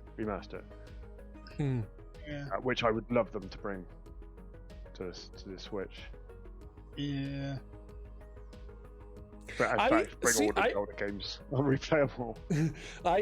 I'm one of the few who actually not dislike, but I don't like the look of Wind Waker HD as much as I do the original Wind Waker, because the art style looks completely it looks very different. Isn't it? I did a 1-minute review before, talking about Wind Waker, and one of the images I use is from the internet, and it's basically an image of Wind Waker HD, and Wind Waker on an emulate on Dolphin, and Wind Waker and Wind Waker on the Dolphin looks stunning compared to Wind Waker HD, in my opinion. The cell shading looks a lot better. I would find the image, but I'm lazy. I mean, I still got the GameCube version. Yeah, same here. That's kind of why I want to see GameCube Nintendo Switch Online, the same as what we've had with Nintendo 64. Because you don't really need to remaster these games, just get them out there. No, well, Nintendo like to take our money, don't they? Keep releasing things. But they never do it. I mean, there's so much easy money they can make. It wouldn't take them a lot to kind of release some of these games, but they just refuse to do it. Yeah. It's almost like they hate they hate their customers. Yeah. I mean, we all want another F-Zero. They're never going to give us one of those. We'd all love a new Star Fox. Well, yes. Yeah. I'm probably doing one, but another Wii Sports Resort where we can actually explore the island and have more stuff to do, sports to do, and that. Yeah, I liked Wii Sports. I didn't play Resort very much. Resort was much better. Yeah, a lot more games in Resort. But yeah, they got the infrastructure, like we were saying about Metroid Prime. That should have been released ages ago. Yeah, it's an instant seller. It is. What we get getting grind with is loads of Mario titles. Oh, Commodines. Oh. I like Star Fox, and I like Star Fox 64. So yes. Yeah. I think that's pretty much everyone, really, because everything else never really succeeded as much. I remember having that for the first time, and because it came with a rumble pack you used to stick in the back of your controller, which just made it weighty at the top. It kind of pulled your wrists further down. But yeah, it's like that was a massive thing because having a rumble in your in your controller. Yeah, I can imagine it would have been. Yeah. Rubix is an little old brick man. as well. Been around a long time. Yeah.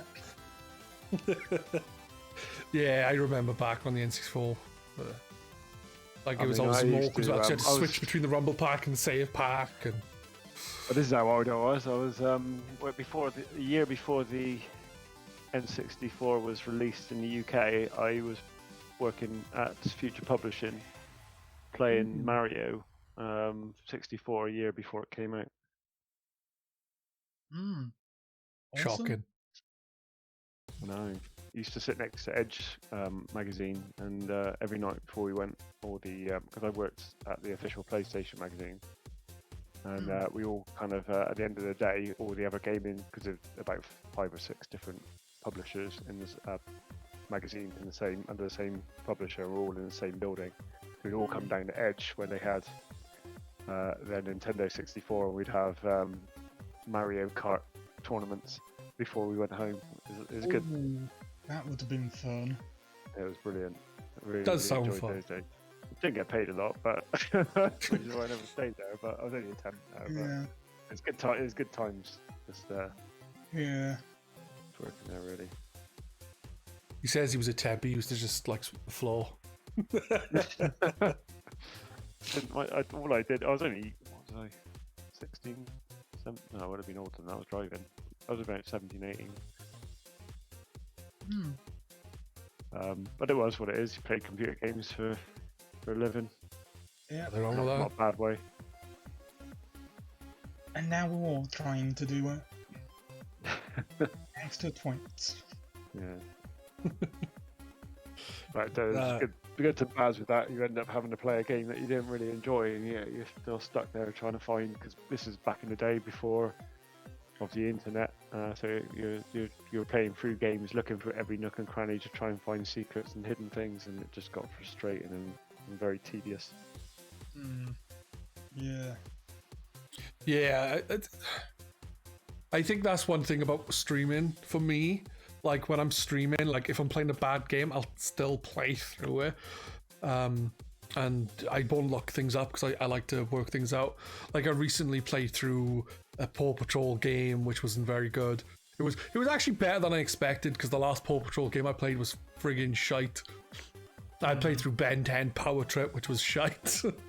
Played through Sonic 06 I've played through, you know, and I think that's, you know, but the good thing is because it's not a job, I can't just go, I'm done, and play something else. Yeah. You were like, I'll have to play it to the end and then do a little review on there, and you halfway through the game, you're like, screw this, game is shit, didn't even finish.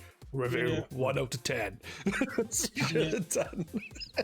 I don't think they'd have been impressed if you did that, though. Just looking actually at the games coming out, and I didn't realise. Oh, obviously, I don't have an Xbox, but you got Starfield. Yeah, Starfield is coming out. It's supposed to be coming out November the 11th. I think it's supposed to be coming out 11/11/22. You got Dying Light 2. Dying Light 2, I want to play. I loved Dying Light. I played it with Matt and Jasm. I want to play Dying Light 2 with Matt and Jasm, but that's unlikely to happen. But it would be great if it did, because it was really fun in co-op. I think like the start of it is single player and it's a bit slow, but it's all right. Then the rest of the game is like really fun, and it's an open world. Is it but meant it's to, yeah, I was still going to say, fun, isn't it meant to be a massive open world? Yeah, it's fun though. Running around, drop kicking zombies off buildings never gets old. And You got God of War. I haven't played God of War. So is it Ragnarok? This one? The second one is Ragnarok. Yeah. That is something I I think want it'd to be play. But more of the same. Yeah, I want to play I think you're through going them to have all. to play God of War just to Yeah. play Ragnarok. I actually want to play the original God of Wars properly. Like, I played some of the first one, but I never finished this. I want to go back and play through 1, 2, 3. They're very good. I find them very difficult to go back to. Again, it's that control thing where they're old style controls, and I find it very difficult to kind of get back to that. I tried to get back. I think 3 came on PlayStation Plus a while back, and I went and tried back and play it, and I just couldn't. I just found it very difficult to get my mindset back into that. That's fair enough. Style. But yeah, I want to go back to them and go through them. I've got I think I've got God of War HD disc in my PlayStation 3 ready to play it, like, but I just haven't got around to it yet. It's like last year I was like, all right, I'm gonna play this game and this game and this game. I've got it all set ready to play this game on this day for this amount of weeks, and then I play this, and then it's like, oh yeah, I haven't done any of that. I did do Infamous, which was planned. I did do Infamous on PlayStation 3, which was really good. I still like Infamous. What else we got? We got Forspoken. I can't even remember what that is. Oh, is it that it's like a woman gets sucked into another world, something like that. I mean, and she has all powers and stuff. It looks pretty cool. Okay. Yeah. Ghostwire Tokyo, bit weird. Kirby. Yeah. And the Forgotten Land. Yeah, that looks interesting. Stray, but I think hasn't Stray been on the PC for ages? Has it? Maybe I'm just making it up. I think you're making it up. I'm sure I've seen something, but maybe not. Again, do you play as a cat? How good is that going to be? I'm not sure. Look, the trailer looked interesting enough. It did look interesting. A cat, real cats with robot people. Yeah, could be weird. Lord of the Rings, Gollum. Yeah, I'm not a Lord of the Rings fan, but I don't know if I want to play a game as Gollum. I'm not a big fan of Lord of the Rings. Again, I just didn't click with me. But I don't know. No, I don't think I'm interested. Especially if the trailer didn't give away much. No, yeah, exactly. I looked at the trailer. I was like, okay, you're Gollum. You're crawling around. Great. it's yeah. I wouldn't say that was one of my characters I would want to play as for an action game. More is going to be stealth and crawling around, isn't it? Can't see him doing much. Hogwarts Legacy. That looked, from what I saw of it before, it looked pretty decent, like, but I don't know when I'll get to that. It's promising. I will. Be interested in it. It's promising to see what they would do. Yeah. I'd like to know more about it before I commit myself. Yeah, same. Mario, Rabbids 2, I suppose. I didn't finish the first one, so no. I found it a good game, the first one, but I keep getting distracted by too much other stuff. I mean, I did finish it, but only I felt like I was pushing myself to finish it. It was a struggle. I just finished it just for the sake of I can knock it off my backlist, kind of finish it. So I probably won't buy the second one. I did enjoy some of it. It was better than I thought it would be. But I enjoyed when I played it. But I just stopped playing it. Yeah, why? obviously in a strategy game. Obviously, there's also Triangle strategy coming out. Which that looks again, nice. I'd probably end up buying just because I loved Octopath Traveler. Yeah, I never finished Octopath. It's a long game. It's really good, like, but just never finished it. Very good classic style, classic RPG. I really enjoyed, and it was different as well. Every character had their own tale, and they'd cross over as you pick them up. And it was quite difficult as well. Took a lot of leveling up to get through some of the bosses. The only thing I found out about that is that you go through game taking on normal enemies and you feel like you're overpowered, and then all of a sudden you'll hit the boss and the boss will just wipe you out so easily, and you're like, okay. But there's a lot of strategy. Yeah. I remember fighting a wolf or something. I was like, it was a boss. Like, it was a wolf. It can't be that bad. And just like, yeah, this is a tough boss. Yeah, there was a lot of learning the strategies, and you have to get different strategies against different bosses. Yeah, so there's more than leveling up. But yeah, again, really, really long game. Really enjoyed it, but not sure. I'm hoping that I'll enjoy the triangle strategy as much, but obviously that being a strategy game rather than an RPG, I'll see how I get on with it. The only other strategy game I've ever completed, apart from Mario Rabbids, was Final Fantasy Tactics: War of the Lions.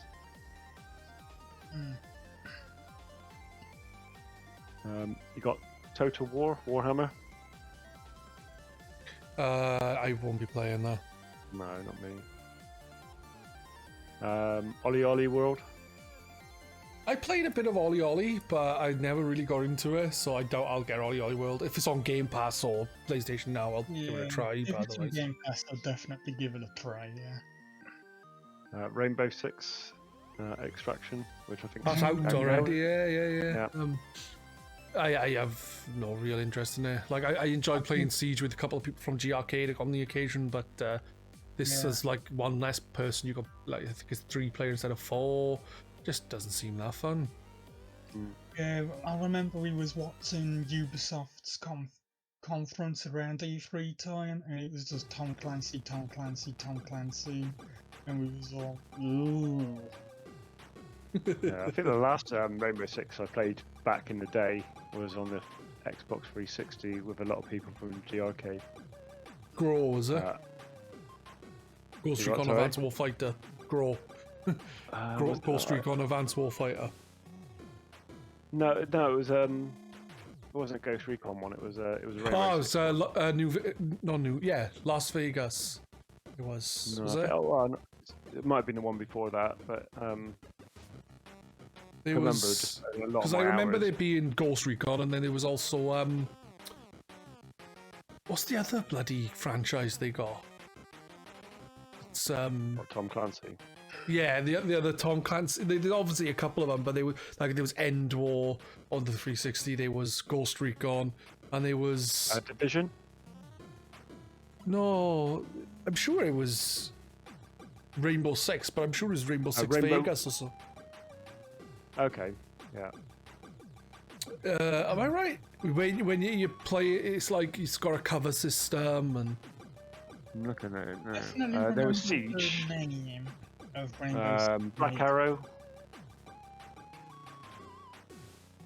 I have no idea. Vegas I remember Collection. playing Siege with people on Crow. GRcade, but like the 360 one, I would have been Vegas, something Las Vegas, New Vegas. That's probably born up. I think probably Vegas. Like on the cover, it's like someone rappelling or something.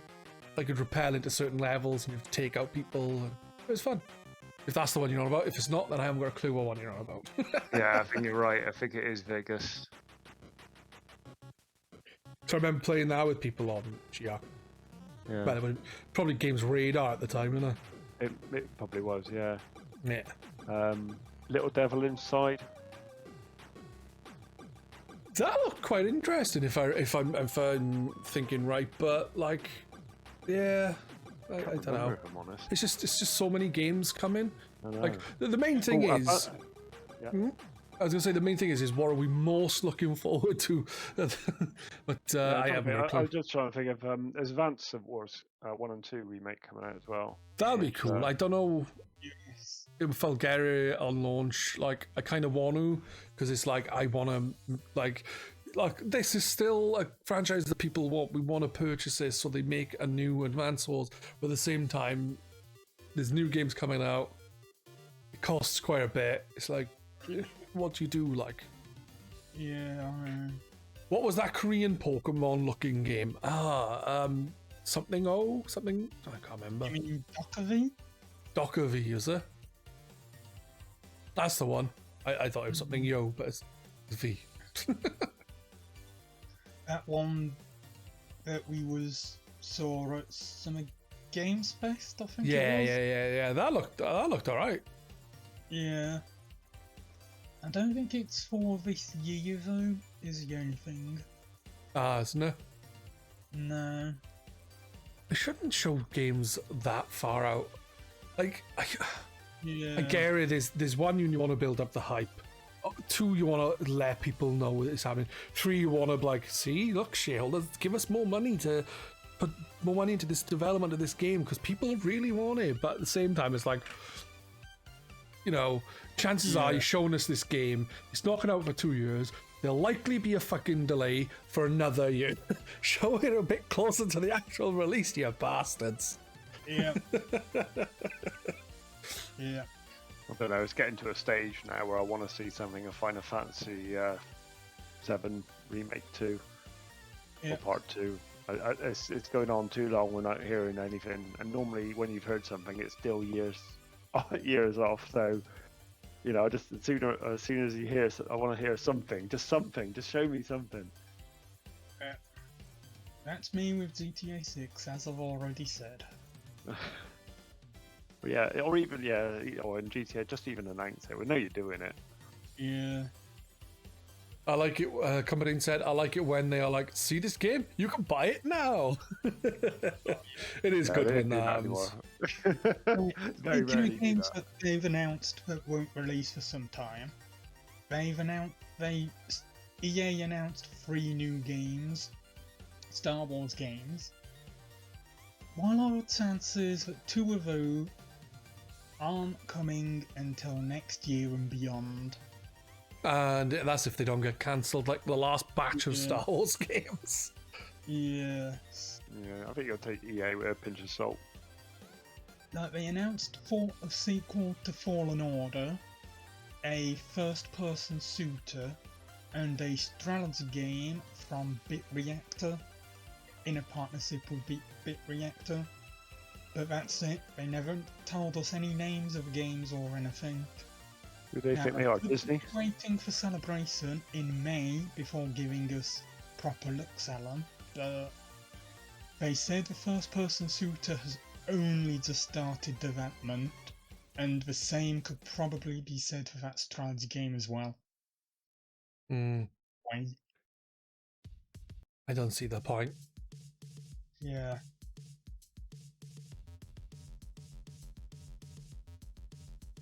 Maybe just focus on one thing at a time. Yeah, it would be nice. I think they got like different developers working on it. Like, yeah, I'm sure they do. But at the same time, it's like, they need to. I don't know. That's if they haven't been taken over by Microsoft by then. I don't think that'll happen. I think they're going to go. Well, it worries me that they'll end up going after Square or Capcom next. Yeah. Yeah. It doesn't bother me as I got an Xbox as well. Like, so for me, it's like, I still can play it, but at the same time, industry-wise, it could be a bad thing if. Well, it will be a bad thing if too much goes for one company. Like.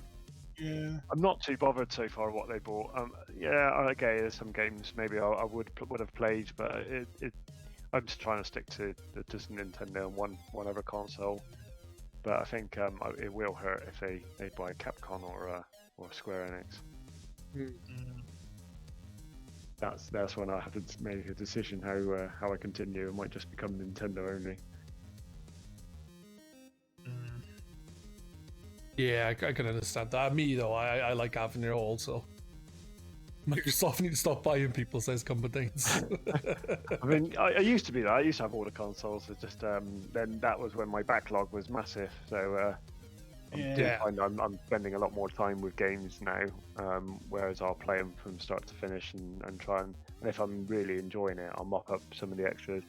And for so long now, I've got a load of games where I look at it and I really want to go and play that again. I'd quite like to play Red Dead Redemption from the start again. So it's kind of like, you know, quite like these little patches where it goes a bit quiet, where I can just go back and replay some games.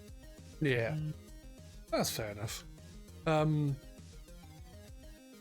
What I was going to ask is what are you hoping for this year then? Like, when it comes to games, consoles, in like the industry, or just a game you would really like to be announced or shown? What are you really hoping for? I'd quite like a new JRPG IP. there's something new that I haven't seen already before. Yeah. I think, obviously, can't tell you what that is because it's not announced. But something just brand new, something that I can kind of get lost in. You know, and it could come from a smaller developer. Just something that I quite like. Everyone's scared of new IPs, but I think some of the best stuff's actually come out recently. That's we've not seen before. Yeah. I mean, Commandant in chat said he'd like to see an expansion to Resident Evil 8. Which you did say earlier, DLC for the game. I mean, before 2015, would you have believed that Splatoon would be as successful as it was? And that was Splatoon 3 is going to come out. Yeah, Splatoon 3 is meant to be out this year. It is, yes. We'd all love to see Skypop too. Going back on that Resi comment, I think they'll struggle with that. Not obviously wanting to delve too deeply, but I think they're just going to go in and do a new it'd be Resident Evil 9. They did do I know there was DLC for 7, so yeah. So you'd expect them to possibly do. It's possible. I don't know how they'll do it, but I suppose nothing's impossible. You can always go back and do drawing or. I don't know. I have no idea. I don't know. That's fair enough. I know. I'm just hoping that like some of the games that have been announced actually, like say Breath of the Wild 2, as we talked about earlier, like we'll guess some concrete info about when it's gonna come and stuff like that. Yeah.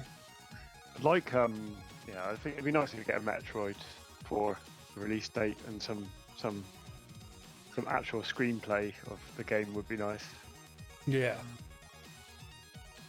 Good for those who want to actually see it finally. Yeah, just see it again. Show us, even if it's like a 2-minute clip. I just want to see something, just so we know you're actually working on it. Yeah, it would be nice. But yeah, I'll tell you what I would love. There was rumours flying around a while back, but it's all seemed to have gone quiet. I'd love to see Bluepoint do a Metal Gear Solid 1 remake. And that would be exclusive on PlayStation then, wouldn't it? Because Bluepoint are owned by Sony. No. Yeah, that's true. But they do have a habit of making really good remakes. I'm not an MGS fan, so a lot of games that I'm like, I don't like this. People always think, fuck, does he like anything? I like lots of stuff. I played through Paw Patrol. Yeah, maybe you should stop playing Paw Patrol and start playing some of the decent games. Like get your ass on Hitman 3. Yeah, I need to play 1 and 2 first. Oh yeah, all that. But the beauty of Hitman 3 is there is a storyline, but you don't really need to play the first 2 to play Hitman 3. Yeah, I've got them all on the PlayStation 5, so. Who's got time for the story in Hitman? Really? Yeah, I mean there is an overarching story there, but no one cares. No. Not about the story. Sony buying all the stuff Konami don't care about would be cool. Yeah, but you know what's going to happen. Microsoft are going to buy it all. Yeah. I don't think anyone wants Konami. It's a bit of a broken mess, isn't it, at the moment? Even the football game that they released got bad reviews. Yeah, but the same about Activision, you know. You can't even do Metal Gear right without, what's his name? Kojima. Yeah. I mean, what was it called? Survive. Metal Gear Survive. Oh, what a load of rubbish that was. I didn't play it. Yeah, it was just a broken mess. Yeah. But yeah, like I don't know. I wouldn't even know what franchises Konami have that I can remember off the top of my head that I'm like, yeah, that'd be cool to play again. Like, I'm not a massive MGS fan, like, at all, to be honest, so I can understand that. Contra would be cool, because they made Contra. They do. The games am I not thinking of? It's probably loads. Silent Hill. Silent Hill, I would like to have a crack at. Yeah. We nearly had it, didn't we? And then it all went to pot. Yeah. Yeah, that's true. The best we got is a really good demo that you can't even get anymore. I know, that's shocking. We used to have, when I transferred my first PlayStation over, I managed to keep it, and then when I went to my Pro, it for some reason the save didn't come across over. I was so gutted. Oh, yeah. Should have sold your PlayStation for lots of money. But you have to sell your Account. also your gamer tag as well. Yeah. Then you're screwed. Good point. Yeah, I don't know.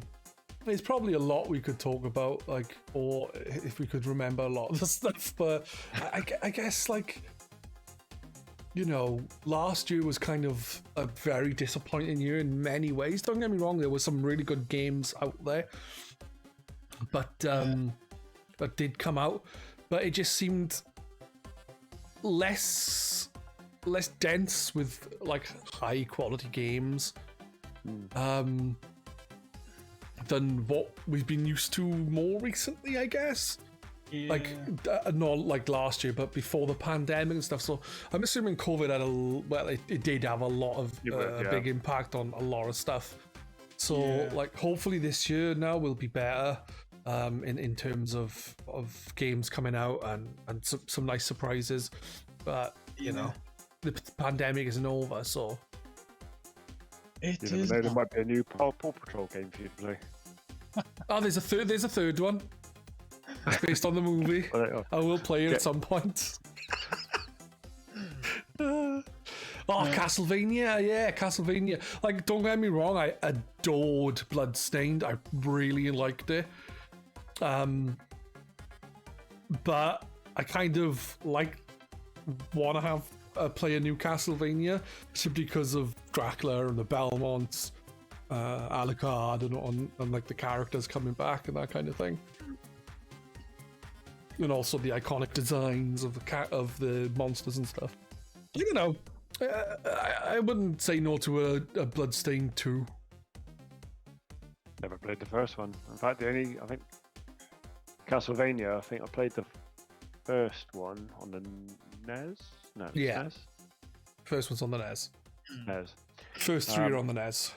Okay, and then I didn't play it again till Sun.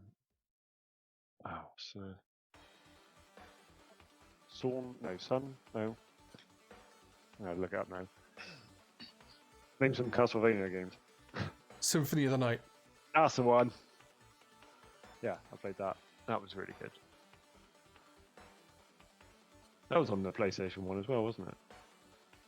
Yes, it was on the PlayStation, Saturn, and then 360, and then I'm not sure if it was on the PS3. No, and they then remade the it. PSP, and then the PlayStation 4. So it's quite a lot.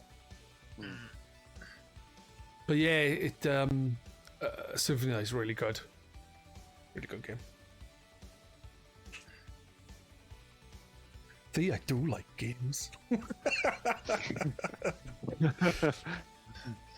But yeah, I can't really think of much to add, to be honest, because I haven't been keeping on top of the gaming news like I normally do, because we do the podcast quite regularly. A lot of the time, it's like when I know we're gonna do it, I'll read up on stuff for a couple of days.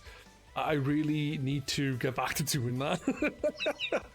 Back to reading the news probably and being like, hey guys, this is what I used to do is I'd send out a PM to everyone, say, right, here's a load of subjects we talk about, and I just haven't done that for the last one podcast. So it's like, what guys? And then everyone's like, oh, I'm like, I don't know, I just talk shit for like 2 hours. And maybe took the gaming there.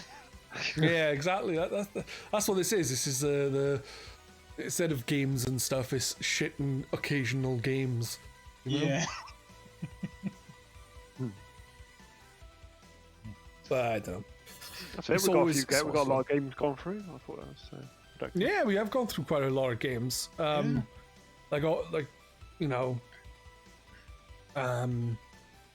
probably a lot of games we haven't talked about We haven't really talked about Microsoft's merger. Microsoft buying Activision Blizzard,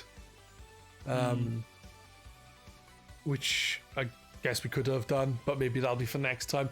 Yeah, like, hopefully we can get to doing it. Now it's not Christmas time. We can get to doing it more regularly again, and then talk about lots of cool shit. But yeah, it's going to be interesting to see how. Like, I don't think until 2023 that the Activision Blizzard acquisition is going through, is it? So So 3 more years of Bobby Kotick. Yeah, well, it's going to be like next year. But the thing is, like, is what is actually going to change, if anything? I think they will. I don't think Microsoft will. I think, Microsoft wouldn't pay all that money and then keep things as they are. They would want exclusivity to say goodbye to Call of Duty and everything on PlayStation, I think. And that's where it hurt. I mean, I haven't played a Call of Duty for ages. I think 4 was the last one I really played. So it doesn't really bother me, but I know that there's a lot of people out there. Obviously, that they will. I'd probably follow Call of Duty to the Xbox. Yeah. So I think it's definitely a thorn in Sony's side, which is sad. I mean, buying obviously the smaller companies is part of. It seems to be part of the gaming industry, but obviously Microsoft with their loads and loads of money of obviously going out after the big hitters, and I think that's where it's going to hurt. Yeah. Then again, it's the same in the film industry. That Disney own like 90% of all films. Yeah. I know that's a massive exaggeration, but the point is still stands. Yeah, of course. But I think there will be there'll have to be a point where you'll have to say, are they monopolising the market? And I think that may or may not come in. And I mean, I watched Jim Sterling's video the other day, and he talks about it. I've been waiting for him to talk about it for a while, and he said, and that's why he thinks that they'll end up going after Square Enix or Capcom, because they've been wanting to get into the Japanese market a lot more, because it just can't. Nobody over there seems to really. Xbox don't really sell much in Japan, so they've been after that market for quite a long time. So it would make sense for them to go for one of those companies. I'd be very, very upset if they did, but if I could see why they would want to try and get into that market. Yeah. But Jim Sterling actually makes a point. Whereas, does it get to a point where Sony just give up and just sell the Sony brand to, or PlayStation brand to Microsoft, and then you're in all sorts of problems. Whereas the Xbox or Microsoft be able to kind of lead the market and do whatever they want then, because they've got no real threat anymore. Yeah. I don't know. I haven't really thought about it like that far ahead, so to speak. But I guess that is a possibility. But I don't see that being. I don't see that happening anytime soon. If it does, it won't be anytime soon, I don't think. But I think what we'll always know is Nintendo will carry on being Nintendo. Yeah.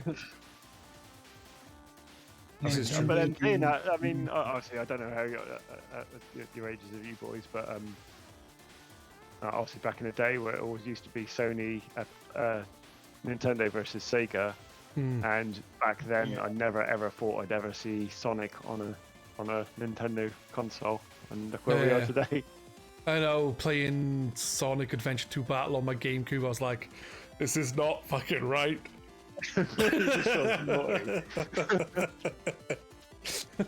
Even though I was never really big into the whole console wars things, because I had a NES and a Master System and a Mega Drive and a SNES, it was like, I get blessed of both worlds. You felt right playing Sonic on a. But yeah, still playing it on the opposites. Yeah, I mean, consoles, even weird, this is weird, man. I I think I got the Mega Drive collection, and I'm playing like Altered Beast and that on a Nintendo console. It still feels weird.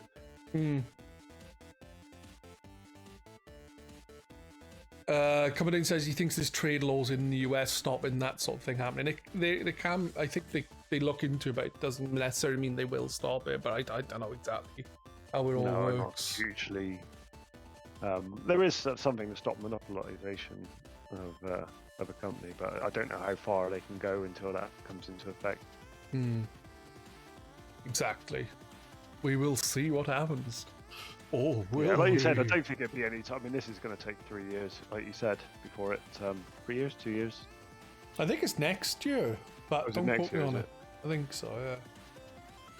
Yeah. So I don't think anything more will happen until that deal's finalised. I can't see it. If it is, it's going to be smaller studios. I can't see them going out after another big hitter straight after. Not until this one. Especially after spending nearly 70 billion on it. Yeah, that's insane. That's insane. You know, we're all like, everyone's saying, "Oh yeah, they'll get you get out Bobby Kotick and all this," but you know, he's going to get a massive payoff. Yeah. He's not going to care, is he? He's just going to get. He's just going to go. Oh well, I'll start up another fucking business and treat everyone like shit and make more money again. Yeah, exactly. Or you'll just roll around in his fucking Scrooge Muck. Scrooge McDuck fucking bank. Got a vault.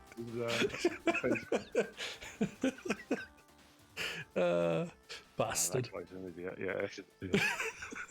Marvel people in the gaming industry, and he's probably right up there. Yeah. But yeah, Sony, another thing that companies mentioned is Sony announced a fresh production run of PlayStation 4s to cover the lack of PlayStation 5s. It's a good thing that 90% of the new games are coming out on the PlayStation 4 as well then, really, isn't it? If you think about it. Yeah, because Horizon's coming out on the... Oh, and God of War. Yeah. I think they're both coming out on the PS4. Pack mine away. It's so nice not to listen to that fan anymore. I traded my PlayStation 4 in. I don't know why I've kept it. I mean, I don't need it. I mean, every game I've got works on the PlayStation 5. Yeah, I traded mine in for the PlayStation 5. I don't normally trade my stuff in, but I was like, I want a PlayStation 5. I'm going to trade in some stuff, or I'm not going to be able to get one. So I traded in a lot of stuff, and I don't like trading stuff in. I hate it. You know, but I keep in my shit. Company says, I tell you what I want for 2022. Jawa to beat Dark Souls. Yeah. That ain't happening until ever. Oh, bless Jawa. I mean, he's excited for the next game, but he really does need to go and complete one of the other 5-6 games that are out already. Yeah, he's never going to. He'll get like so far and then go, and then start again. Oh, bless him. Yeah. Microsoft's E3 announcement: we've bought Jawa and we're making him beat Dark Souls. I'd love it if that was an announcement. We should all have a Twitch stream of him playing Dark Souls, and we won't let up until he actually gets to the end and finishes it. Well, he did stream it, that's the thing, and he never got through. Yeah, he got to, is it Ornstein and Slow or something? Oh yeah, well I mean that is a hard boss. And he got there and he just gave up. Yeah, I think he got to there. He got probably near one of there. the hardest fights in the game, I reckon. Yeah, it was. Just to the point that you think you kill one, you think, oh great, you know, just go straight. I've only got one of them to contend with, and then he just takes all his power, and you're like, shit. That's the thing. We should do a charity thing where if Jawa completes Dark Souls and it's all streamed, then everyone can put in a bit of money towards some kind of charity. That'll make him get through it. Yeah. Good idea.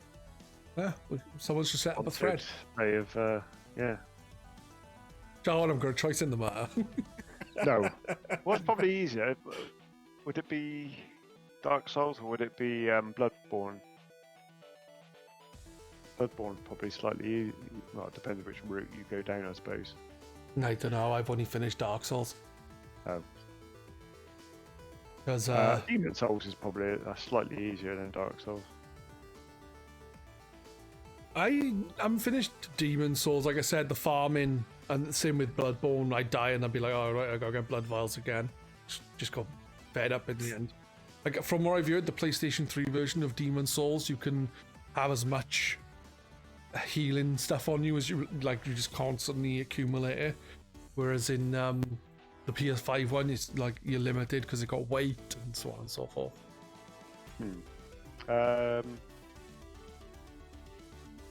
Wait, but you definitely are limited to the amount you can carry with you. Yeah, I kept You don't grabbing I stuff never and need it all. oh, I do.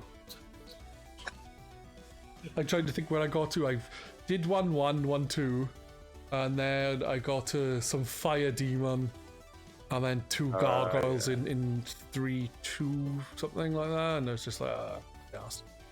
Because I kept dying. Because he's fast. I can't remember the name of him now, but yeah, when you go for a New Game Plus, he's even worse. I'm trying to think what he's called. Man-Eater. Company's just said. I forgot. Yeah, it's just because he's fast. I think the ones I struggle with most is the quick. I don't mind the hard hitters, but the quick ones are definitely the ones I try and I probably end up dying a bit more times than any other boss. Because you try and heal, you don't get time. Yeah. Oh yeah, Man-Eater I think is the gargoyle thing, isn't it? Straight at you. Yeah, I only went against the fire thing like once or twice, and then I went to a different area with the like towers and around it, where you have to fight 2 gargoyles. He's called the Flame Lurker. Flame Lurker, yeah. It's it's a good game, and I like, you know, I can see people really enjoying it. Like I thought it was, I was actually enjoying it, but the problem I had was the simple fact that I had to every so often I'd have to go farming for stuff, and it's like I can't. It just wasn't fun farming, but you know. I think I was lucky that I when I did play it, I kind of remembered my playthrough the PlayStation 3, so I think I got quite through the first few levels without dying at all. So I had loads of. The only mistake I made once when I got back, I think I did the whole first area. I went to go and level up. I wanted to stay in my Souls form, so I went and killed myself when I got back to the main area, and my game must have glitched because all my souls weren't there when I resurrected. I couldn't get them, and so I think I lost about 11,000 souls, which isn't a lot, but it is at that point of the game. Yeah. So I was very. I started off with a really low level, and I had to force myself to go back through, but without the boss, the whole first area, just to kind of pick up some more souls, just so I can level up a little bit. That's like a bit of a pain in the arse.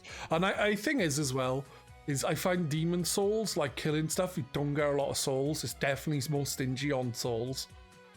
It depends on what you take. There's a great farming spot later on in one of the, I think it's World 3-1.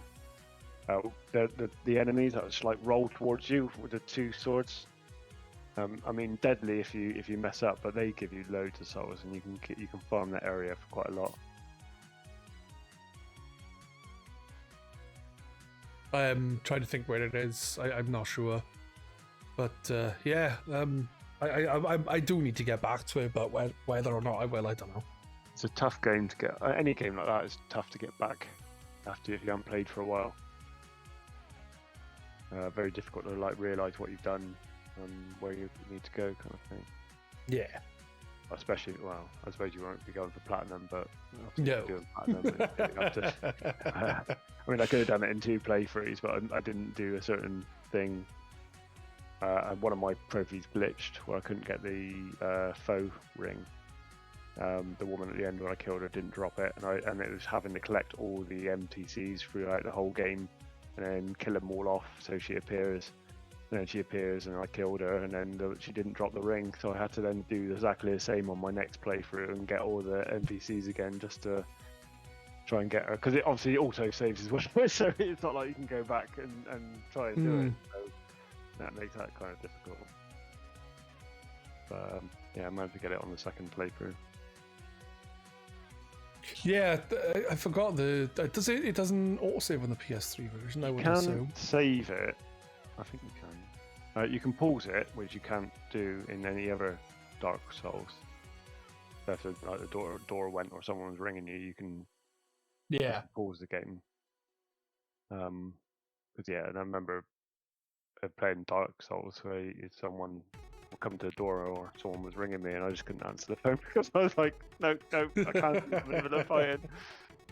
So that was a kind of welcome thing. I think you can exit anywhere as well, and it'll just log back in and it'll just keep you in the same place. Dog, don't be cheeky. Get down. Right, That's I'm all time. going to have to head off because I got work tomorrow. Yeah, that's fair enough. I think we should end anyways. It's 11:15. Yeah.